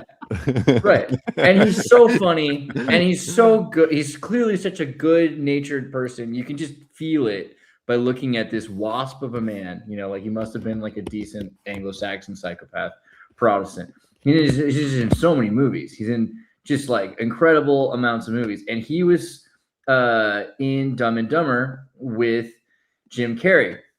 And the only thing that's kind of weird is like, why don't we hear about him more now? Like, why don't where did he go? You know what happened to him? He was found dead in Connecticut with his throat slit in a field and about 2 miles away from his home. Or I don't know if it's actually 2 miles away from his home. But the point was Jim Carrey has the line in Dumb and Dumber where he says, how's it go again, David? They put the hot sauce or whatever. They got those I don't know if they were truckers or what their deal was, but they were like they played a joke on him and they're going like laughing their ass off like we just got away with that. He's like, where did you come up with that? He's like, well, I saw it in a movie. Well, what happened in the movie? Well, they tracked him down about 2 miles down the road and slit their throat and left him in the middle of nowhere or whatever. So it's like, it's very specific. And that's an improvised line that Jim Carrey made up. That's not in the movie or not in the screenplay anyway. And this comes out. And then a few months after this, Seems weird for an improv. Are you sure about that? Are you Yeah. sure about that? Allegedly, Because as an improvised line, it's kind of a setup. You know, it's almost too perfect. Although Jim Carrey is that level of a, you know, like he's capable of that, and we know that because of the interviews with what's her name, the Kirsten Dunst, when she did Eternal Sunshine with him, and she was just going nuts the whole time because he was just improvising through the whole goddamn movie, and she's not used to that because she's a classically trained actress. You know, she's just like, what? Why this guy just stop? And you know, so you can't always tell when he's improvising. So maybe there's something to it. Yeah, I don't know. Right. I want to fact check that though. Yeah, I get the feeling it's probably true. I can't be sure. I haven't read the screenplay. So, but I know that this is very soon after this, you know, Jim Carrey was going up for being on Saturday Night Live, and he wanted to be the, you know, the replacement for Norm Macdonald doing the weekly news, weekly update. And he didn't get the role. And instead the role went to Charles Rocket, who had it for a few weeks before he gets his throat slit and he's suicided in Connecticut. So, well, if I was going to pull out my jump to conclusions board based on my inferences, I would be less surprised if it was actually like Scientologists doing it for symbolic reasons, connecting it to that line that he said. But also keep in mind, this wasn't the guy who was going to slit his throat down the road. This is the guy, but that's irrelevant, I guess. Whatever. He said what he said. It is weird. Yeah. Crazy name, Rocket. Rocket. Totally. I don't think I've ever met anyone with that last name. I've read somebody named Red. I've never met anybody named Rocket. Yeah. Red Rocket. Well, this goes to the whole thing too, like Jim Carrey mentioning the Finger Lakes or something on The Office. Is this like get into this theory? Yeah, Jim Carrey, Finger Lakes. I'll show that clip really quickly. No, wasn't the character of like a penguin in the book that he is referenced in the number 23 was fingerlings? Sounds very similar. Mm-hmm. I want he says it like over and over. I really do. It's just the rest of my family's in the Finger Lakes right now. I'm supposed to be in the Finger Lakes right now. I told him I was on a hike, snuck away to do this interview. I got to get back pretty soon. Don't worry. People disappear in the Finger Lakes. Yeah, it's just some weird stuff there. And so anyway, right around that same time, apparently, Jim Carrey went. I just had this thing open. Yeah, Jim Carrey during the filming of Dumb and Dumber. Oh, Alex is back.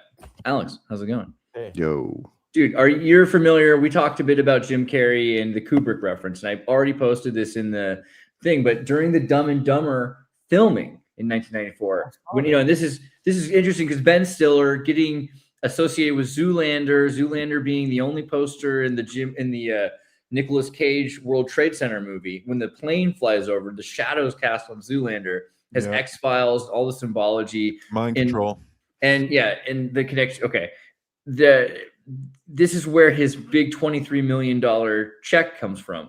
The first big break, I mean, he's made a bunch of good movies, he's done well, is Cable Guy. Cable Guy, all of a sudden, he's a huge actor. And, you'd think $23 million, particularly interesting is 23, but that it's associated with this movie that's kind of a terrible movie that's a real Andy Kaufman-like movie, like something Andy Kaufman would want to make, something that upsets the audience.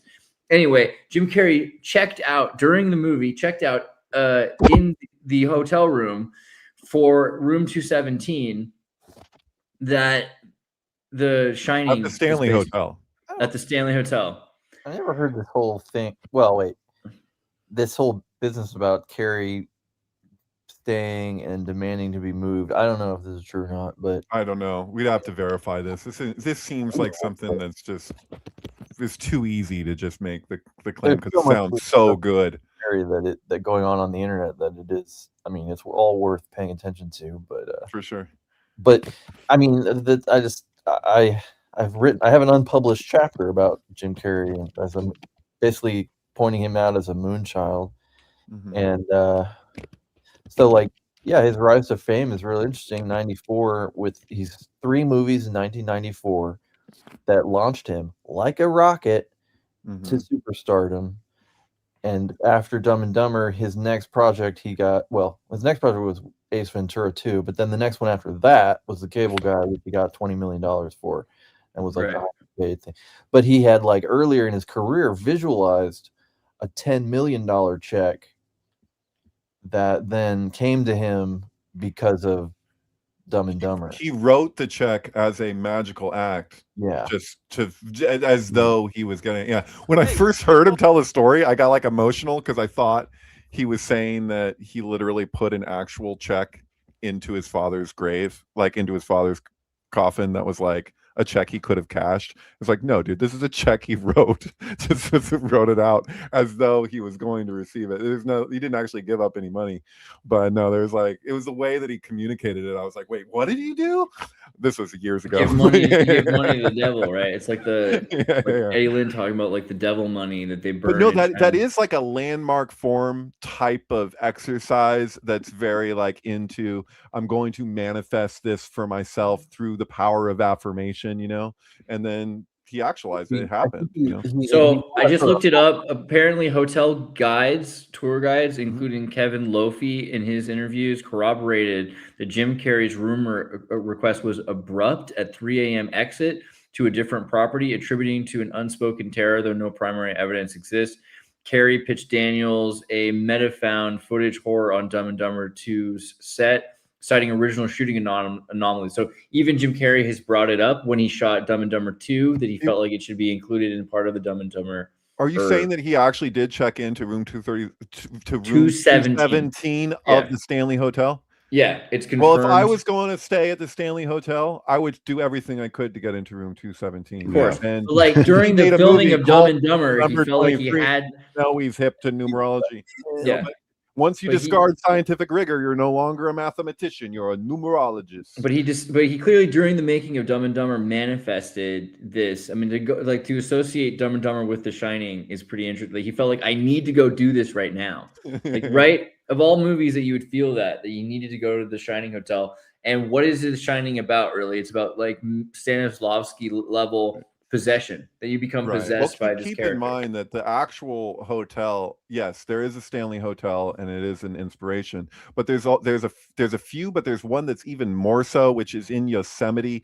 I forget the name of it because it's a Native American name, but it literally translates as gaping mouth. I always visualize Danny, but yeah, it's like gaping mouth, and it's you can see it when you walk into it. I've been there. It's like unmistakable how much of the hotel that you're looking at in The Shining is modeled after this place in Yosemite. But it is true that there's a Stanley Hotel, and there's a weird short story, or what is that thing about, Alex, a blue hotel? What is the deal? I think the Blue Motel.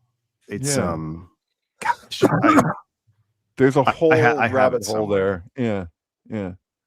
Well, it's just interesting that, he abruptly checked into the hotel at 3 a.m. He abruptly checked out of not just the room, but the hotel, went to a completely different hotel, according to the people that were working there. Yeah, and he pitched the idea that he wanted, to make a movie about the secret footage, like include going to the Shining Hotel in the sequel to Dumb and Dumber. I mean, I think it's just kind of interesting that, this association with The Shining. As far as celebrities go, like a lot of them, like I have my own things that I wonder about or whatever. Like Jim Carrey is, for me, I don't know about you guys, but he's got to be at like one of the top. Like I don't even like to have him on a show and like publicize, but just to have a real in-depth conversation with the guy, I would love to have that conversation. Yeah. I'm so not interested in what most celebrities actually think. Ultimately, I'm like, okay, a celebrity opinion, I know where that goes, but I'd really like to know, and even same thing goes for his political views. I don't care. He's in a paradigm that he has access to what he has access to. It's just Well, guys, I'm going to have to head out. By the way, it is Stephen Crane who wrote The Blue Hotel that is seen as an influence on The Shining. Yeah. And whatever's going on with Jim Carrey, he seems to be like some sort of disclosure agent. He purposely marched out there to deliver a lot of truths, whether we're ready for them or not. I don't know exactly how he got that gig, but that's what he seems like to me. But I want to thank you for having me on. And Alex, I'm glad we got to talk face to face, man. Like I said, big admirer of your work. Sure. Dude, Luke, thank you for being here. Do you want me to put up a link or anything? I'm gonna show them. If you just want to put my YouTube channel up, that'd be cool. You want me to get it for you? Yeah, while you do that, I'm getting your link from Insta. I guess it's not on your stream. It's on my Instagram. It's on the Instagram. Okay. Yeah. Well, you can, first off, everybody, you can go to Dr. Luke on X, Noetic Series, click on Instagram, link right there. It'll take you to his Instagram page, which will take you to his YouTube page right here, which is Dr. Luke Johnson. Make sure you're, wait, oh, that's embarrassing. I should know better than that. Make sure you're subscribed. Yeah, good. That's good. But hey, you know, it's a good way to show people. It's a modeling of behavior. Show people what to do. You like click on subscribe and do all notifications so you never miss anything. It's an incredible series. The Golden Bough series you're doing. I mean, there's an infinite amount of episodes you can do, at least 1,000, right? So that's pretty good. Yeah, I'm working through the abridged. I'm gonna stick to it, and then I'm gonna put this whole theory that I kind of teased today to you guys into a book, and maybe create some sort of almanac that I improve every year. And I think that's David. I'll probably want to talk to you because I know you've done a little bit of publishing with SyncBook or whatever. So I might want to pick your brain about that at some point. Oh, sure. I have things to tell you, actually. Yeah, let's talk soon. Okay. Yeah. All right. Thank you, guys. I'll see you later. Excellent, man. Take care. Oh, man. As soon as he leaves, then... Oh, no, Alex is here. God, Alex, I thought you just ran off, too. I was like, come on. Come on. All right. Good to see you. So, Mercury retrograde still. That's fair. Yeah, that's right. Your mom's in retrograde. I don't know. Do you have any thoughts on Counting Crows, or what do you think about Alex? What do you think about it? No, but I have thoughts on Jim Carrey. All right, I'll take it. I've got a lot of thoughts on Jim Carrey, but what was I going to say? Well, like Ace Ventura, one of the first things you see him do is, well, that scene with the box. He's delivering around a box as a UPS guy. So that's, I'm thinking of that. The box is in Kubrick, right? The cube. So that's the first thing you see, and then right. Also, that he's Ace, right? So he's already immediately recognizes the full archetype. He goes home, and then his landlord is Satan or whatever. And he's like, yes, Satan. And who is he? Who is his landlord? Hi. He's Max from Pi. Yeah, no, he's Max. No, he's not Max. Was it Saul? Saul, right? Saul from Pi. Mark Margolis, also the Uncle Tio in Breaking Bad. So, attacked by animals. Get out of here! I don't want you here. Okay, so what I'm trying to get to was his first assignment is the dolphin. A missing dolphin, and he goes into the pool that's been drained of the water. So we've got the hot tub sort of time machine thing going on because it's a body of water that's been drained, and he turns on. There's a bit where it's a Captain. It's like a Polanski reference about a dolphin, which is way weird. Yes, it's also true. Miami because of the Miami incident and Jim Morrison, and you know that Jim Carrey played Jim Morrison in the VMAs way back when, and that the incident is indecent exposure, and then I don't know. Well, I didn't know that, but yeah, that all of that. But then so he goes into a bit, and he says he turns on his little Star Trek recording. He said, "I've traveled back in time to save an ancient species from total annihilation." Mm-hmm. So that I kind of think like, that kind of fits into our whole Crypto K time travel thesis of like we're being invaded by time travelers, and that maybe Jim Carrey is one of these such people, and it's just sort of borne out in the movies, and it just like goes on from there throughout the whole, and then he gets to the mask, and it's like, right, the mask is super occult, which is also interesting because it's Cameron Diaz. Her second movie, right? And her first movie is about inviting conservatives over to her house and consuming them or killing them, right? Oh, what was that? Was that the one where they put them in the garden and have the tomatoes or whatever? What is that? No, Death Party. What is it called?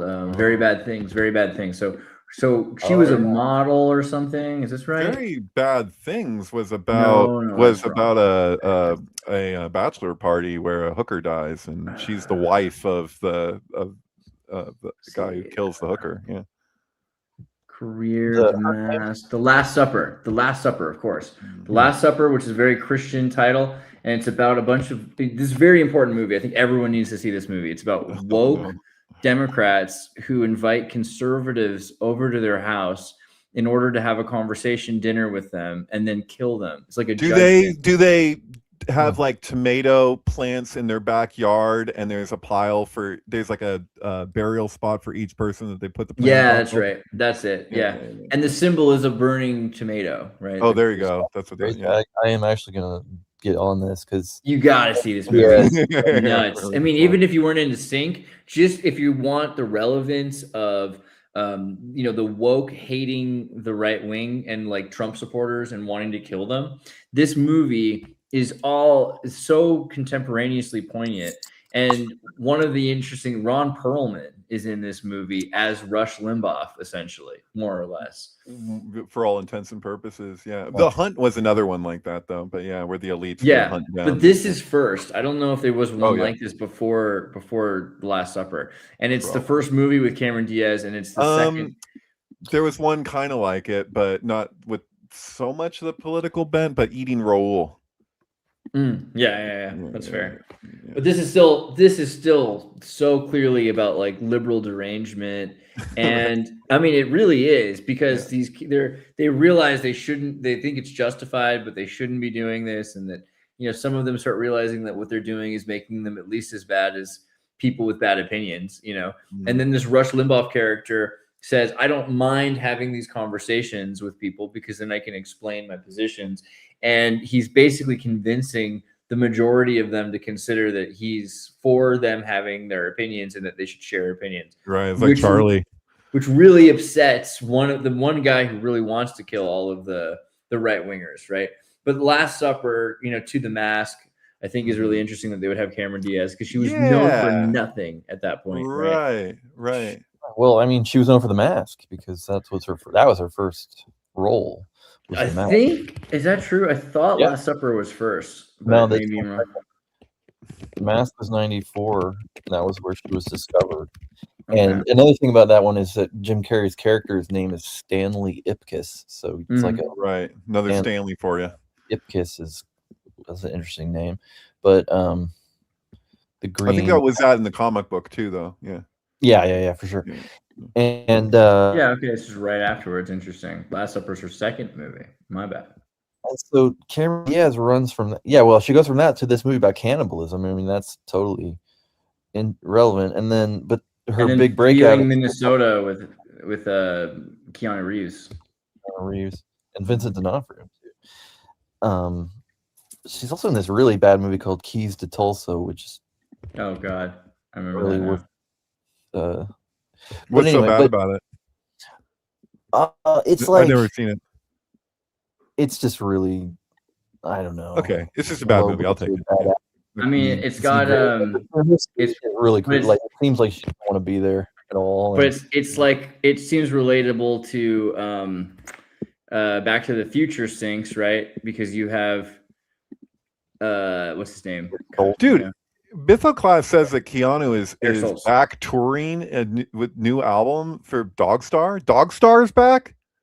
He's touring an album for Dogstar right now, for real. I want to see it. I want to go. I'll do that. Sure. Crazy. Just for the sake of it. It looks like there is, a new album, tour days. That's so weird. Jim Carrey also had the thing with Cameron Diaz because on the VMAs where Chris Isaac like kissed her basically forced himself on her. And then he forced himself on Chris Isaac. Sorry. Yes, exactly. I remember that. He did a bad thing. I mean, he owned those VMAs. Jim Carrey did for several years. Like they were his show. We were all. I mean, I don't know about you guys, but I was always excited to see what he was going to come with. But that time where he came out as Jim Morrison, that was my favorite. Where he's like not just Jim Morrison, but like older, fucked up Jim Morrison. Yeah. I must have missed that one. Yeah, didn't he have like the Jim Morrison beard and he was all just like, just talking like Jim? No, you don't remember that? I don't know that. I don't know. I'd like to. But I mean, I could go on and on about. Well, the thing. Okay, the Dumb and Dumber scene. He's in the bar. He sees the newspaper about the moon landing. Right. That's in the Stanley Hotel. Mm-hmm. He has his moon landing moment, out of sync with time. In the Stanley Hotel in the bar. Oh God, you're right. And he looks at it and he goes, "We landed on the moon." Yeah. But the guy, so then in that scene, there's a guy who is the bartender, playing the bartender. And this guy is a regular in these movies directed by the Farrelly brothers. And he shows up again in Kingpin. And in Kingpin, he plays a character named Stanley Osmansky. So it's like Osman, ski. And ski, in Dumb and Dumber, it's a ski bar. That's the whole deal in Aspen. So there's skiing as a trope for the hot tub thing. I mean, hot tub time machine, skiing, the ski movies. For sure. Yeah. Here, the skiing up here would be fantastic. Have you seen Fire and Ice? My God, you need to see Fire and Ice, the greatest ski movie. Not the Bakshi one. There's a ski movie called Fire and Ice. I know that one too. I also know Hot Dog, but yeah, okay. God, sorry. Oh, that's cool. That's what that South Park episode was parodying, by the way. Was they took tropes from all those different ski movies from back when? Yeah, so good. Yeah. Osmansky. Yeah, Stanley Osmansky. He's the guy that they steal $42,000 and then they double it to $84,000. That's Stanley Osmansky is in which movie? Kingpin. Kingpin. That's right. The character's name in the movie. That's what you're saying. Stanley. Yeah. And then, like, he has Woody Harrelson, who's born on July 23rd. Say a son of one of the shooters of Kennedy. Yeah, whose dad was also born on July 23rd and was supposedly one of the Kennedy shooters. And they have him saying, "So Stanley," at 42 minutes. Oh, the film, which is when 237 is appearing in the. You know what? I need to make a. Sorry, this is all over the place, but I need to make a short video just showing what happens at 4200 in Sideways when they have that montage where they're drinking, and it's so hidden, but it's so overt at the same time, because where he holds a bottle of wine that says Whitecraft 2001, and he says, "Hey, what does this remind you of?" And then you can see in between the shots, because they're doing like this montage scene, and a hand goes up and it curls its index, its Jupiter finger, and it goes, "Red rum." And so why would Whitecraft, which looks like witchcraft, like, what does Whitecraft remind you of? 2001. What does it remind you of? It doesn't just remind you of murder.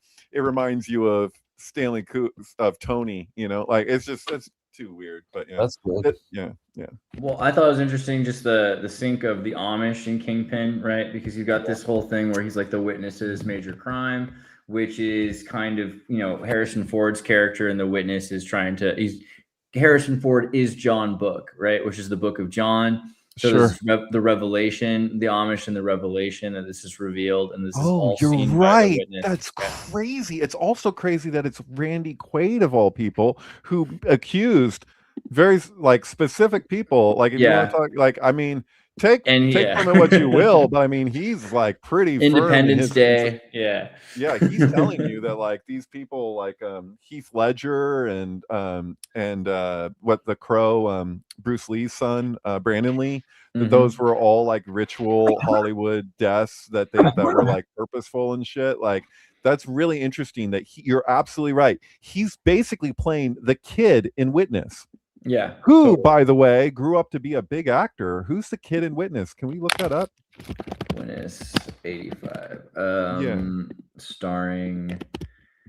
I don't know if you're gonna find it. Let's go to the IMDb's. Yeah. Who is the kid? Who is the kid? Lucas Haas. Yeah, that's right. It is Lucas Haas. Yeah, and he's in a million things, right? Right, which is kind of weird that he's like, Inception, I don't know. Babylon, First Man, 2031, Dark Was the Night, Transcendence, Pawn Shop Chronicles, Steve Jobs, Crazy Eyes, Red Riding Hood. Oh, that's right. In Kingpin, he's in a lot of things. Woody also winds up. His alias or whatever is called. He's known as the Rubber Man. Zoolander, which is totally like Jim Carrey, right? Which is Jim Carrey, yeah. The fact that he's in Zoolander as himself was really interesting too, right? That he made into Zoolander. That's Breakfast of Champions. They did a good job with Breakfast of Champions. That's like one of those movies that's so close to the book in so many ways. I mean, it doesn't have everything, obviously, it can't, but yeah. And so just to complete the whole thing. Oh, I recommend this, Andreas, for you. You'd like this one. Yeah. Okay. Cameron Diaz. Yeah, back to Cameron Diaz.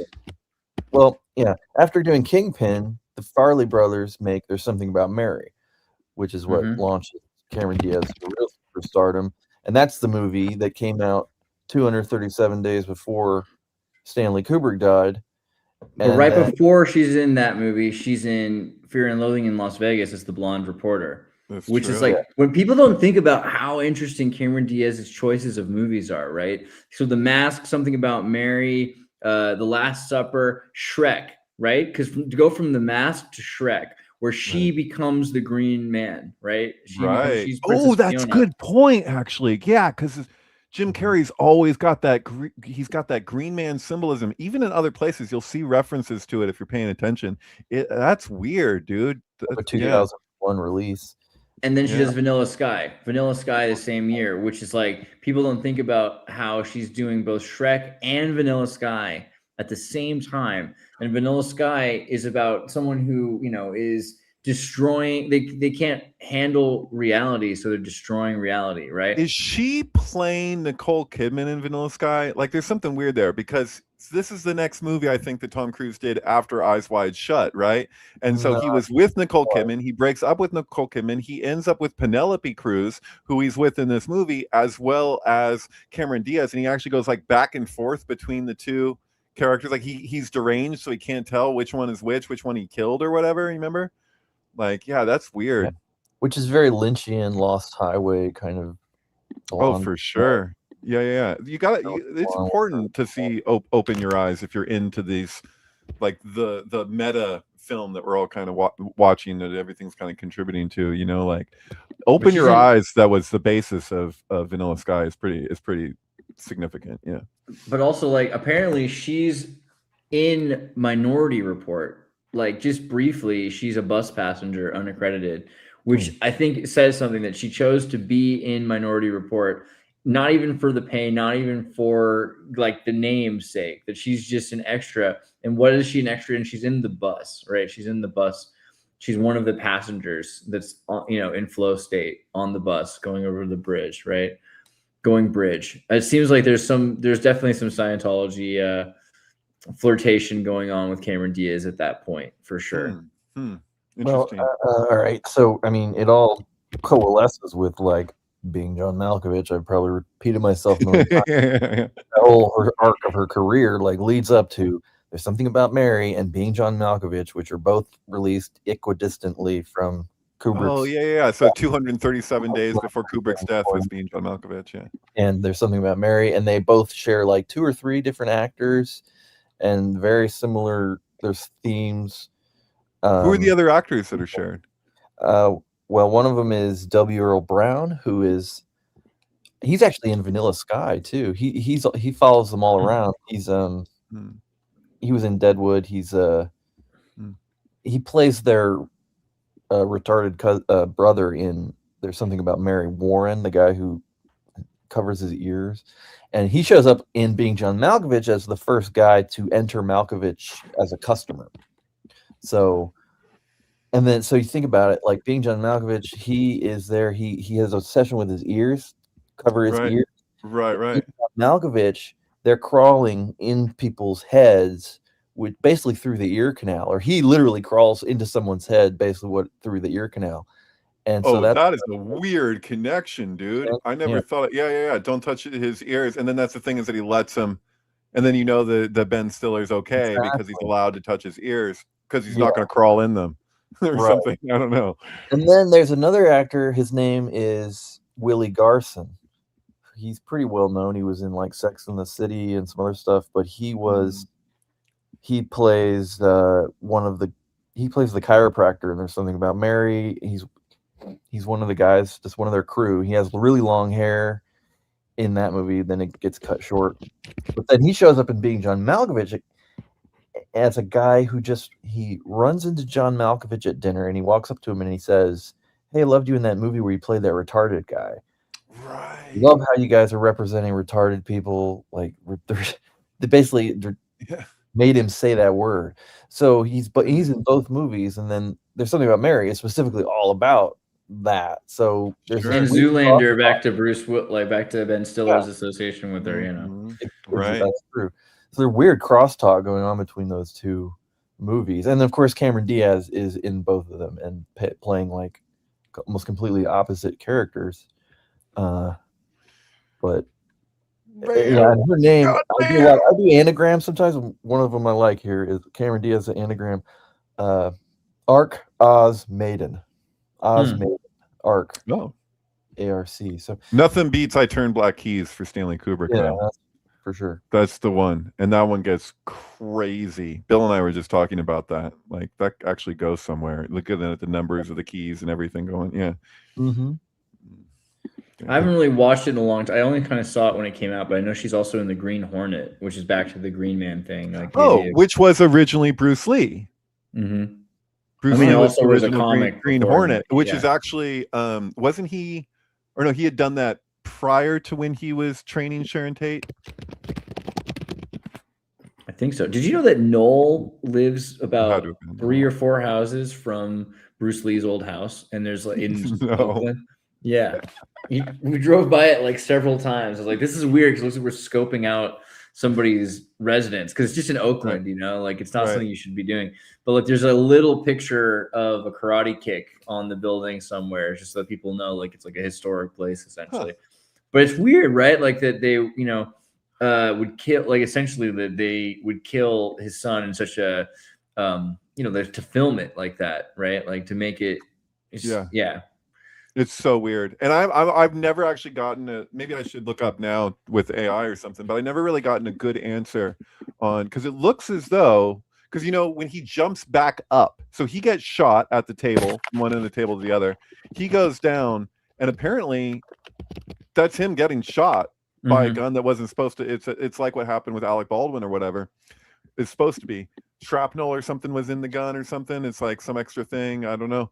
But it's weird because when he jumps back up, and you know that that's not Brandon Lee in The Crow, and it worked out really well that he just happens to have so much makeup that it's the easy, you know, like at the time without, you know, the service of CGI or whatever, it's like they were able to do that. And I don't know, I don't have a straight answer for in that moment when we see him get shot and he falls off the table, is that Brandon Lee? Because he died almost instantly, right? Yeah, so I think he bled to death over about a minute. Yeah, he gets shot in the temple, and he bleeds so to we death. Literally see him get shot, and they left it in the movie because that was the best, most convenient way to do the scene. Try explaining this to people today too, because I recently brought this up to someone, and they were like, "What is the deal with this?" I'm like, well, you know, like he died in the making of the movie. I'm like, no, what? And I showed the trailer for The Crow, and they say like in his final cinematic role, you know, it's like wow, like it's really like kind of the point of the trailer even is like this movie killed this guy, you know, that he was murdered for the making of this film, you know. God. And then that dude who shot him was in Dead Man, right? He was with Johnny Depp and stuff. Yeah, that's weird, man. And you know, there's a sync recently with the Baldwin thing, right? Like the Baldwin shooting. Right. And then I think people are more apt to question that. Also, everyone just does that nowadays. Everything has to be, nothing's ever straightforward, you know. But like, you know, if you see that footage of when Baldwin finds out that the woman died, it's hard not to believe that he is genuinely shocked. Like he looks genuinely shocked. That's why that whole thing where people claim intent on that, I have some difficulty with it. Like anything is possible. But I'm a little critical of that, just having seen that footage where he's like, and it just looks like, you know, I don't think that was fake. Yeah. No, I don't see how they could have. But okay, in terms of like the last two things to point out about Cameron Diaz, I was thinking was, you know, Gangs of New York, obviously, is kind of interesting because it ties her in with Leonardo DiCaprio, which is back to Inception. And, you know, there's a lot of links to the FBI with his J. Edgar Hoover movie. But her newest movie is Back in Action, which I thought was a Looney Tune Space Jam sequel. But no, it's about Jamie Foxx and Cameron Diaz as two former CIA spies who were pulled back into espionage after their secret identities are exposed. Which sounds like a good romp. Yeah, right. Exactly. It's got to be I mean, all the movies today are just CIA propaganda. It's like the Soviet Union in this country. I swear to God. Well, he skipped over a few late Cameron Diaz movies. Like one of them is Night and Day with Tom Cruise. It's a really good movie. Yeah, why did she make so many? Was she dating Tom Cruise? Because I thought that she was with Nicole. He was with Nicole Kidman, but she's made so many movies with him. Okay. Yeah, that Night and Day, the song. That's not what I meant, but yeah, you want Night with a K. But yeah, that's right. Night and Day, but then also The Box, the Richard. Oh yeah, which I like that more than Donnie Darko. I can't help it because it's playing. It's continuing on the same perplexing conundrum of Donnie Darko, and it just takes all of that they're working with there and just continues it further using a short story from Playboy. So it's very Follow the White Rabbit there, you know. This is very. Yeah, I didn't see The Box. I'll have to watch that too. Oh yeah, you guys. That's a great one. Yeah. I think is there a director's cut to that? I know with Donnie Darko, you kind of have to see the director's cut because it's so much better. But yeah, you know, I feel the opposite with Donnie Darko. For some reason, I don't like the director's cut. What's wrong with you? Yeah, I prefer the theater. You like the simplicity of leaving out because when they give you those parts of the book of the philosophy of time travel that they don't give you in the non-director's cut, I feel like it's essential. It changes the story completely. You prefer for it to be more cryptic, is what you're saying. I do for sure. And also the music. I think the music he was forced to use was better than the music. I agree with you. I agree with you about the music. But what it offers in terms of insights into what's happening in the film, some of the stuff I'm like, how can you even I don't know. Yeah. It's rare for a movie to get better, for my opinion, with the fiddling that goes on afterwards. Yeah, it's usually just adding stuff that was taken out, which often comes from the studio and is against the director's vision. Yeah. And so I'm telling you, that Napoleon film from Ridley Scott, director's cut or bust, dude. The director's cut is what makes it Kubrick's Napoleon, makes it like Kubrick's Napoleon. Otherwise, it's just, I liked it, but I didn't love it. And then I watched the director's cut and I was like, I love this because it's almost everything they removed was Josephine. And Kubrick originally wanted his Napoleon film to be called Josephine and Napoleon, or Napoleon and Josephine. That was in the boxes. I came across that as his pitch for that's his level of he's I'm doing a romance. Actually, this isn't meant to be a war epic. Yes, there will be some war scenes, but they're going to be pretty minimal compared to what the focus actually is. And that's what Ridley Scott did. And I think it was an FU to Spielberg because it was announced that Spielberg was going to be doing a Kubrick Napoleon miniseries. And where did that go? It looks like that went by the wayside, maybe because of Ridley Scott. I don't know. Or maybe it's still going to hit us and I'm going to be eating my hat. But yeah. Cameron Diaz is married to the Good Charlotte guy. I didn't know that. I don't know. I never thought to care, but that's fucked, bro. That's ridiculous. I was just looking up the whole thing about Kubrick and Ministry, the band. Yeah, I've seen them live. Yeah, they're great. They were going to be AI. Kubrick was a big fan, I guess. Kubrick was a fan of Ministry? Well, apparently that's why he wanted them to do the music, and he was in contact with them, and according to them, his movie was going to be a lot kinkier than. Where did you come across that? Just today on my history. Yeah, Kubrick personally requested that Ministry feature in the movie AI. Yeah. Fascinating. Yeah. I got removed from a stupid Facebook Kubrick group at one point years ago because I was pointing out that a couple things. I was pointing out that Kubrick wanted to use Pink Floyd's Adam Hart Mother for A Clockwork Orange, and that they didn't want to have the suits broken up. And so they had a difference there, and then it was dropped because of that. But I shared that in the group, and the admin said, no, that's bullshit. And I was like, I shared the documentation of it, and then I just got immediately expelled from the group. I was like, man, I always piss off these admin in the Kubrick groups, man. It's not the first time. Suck, man. These people suck.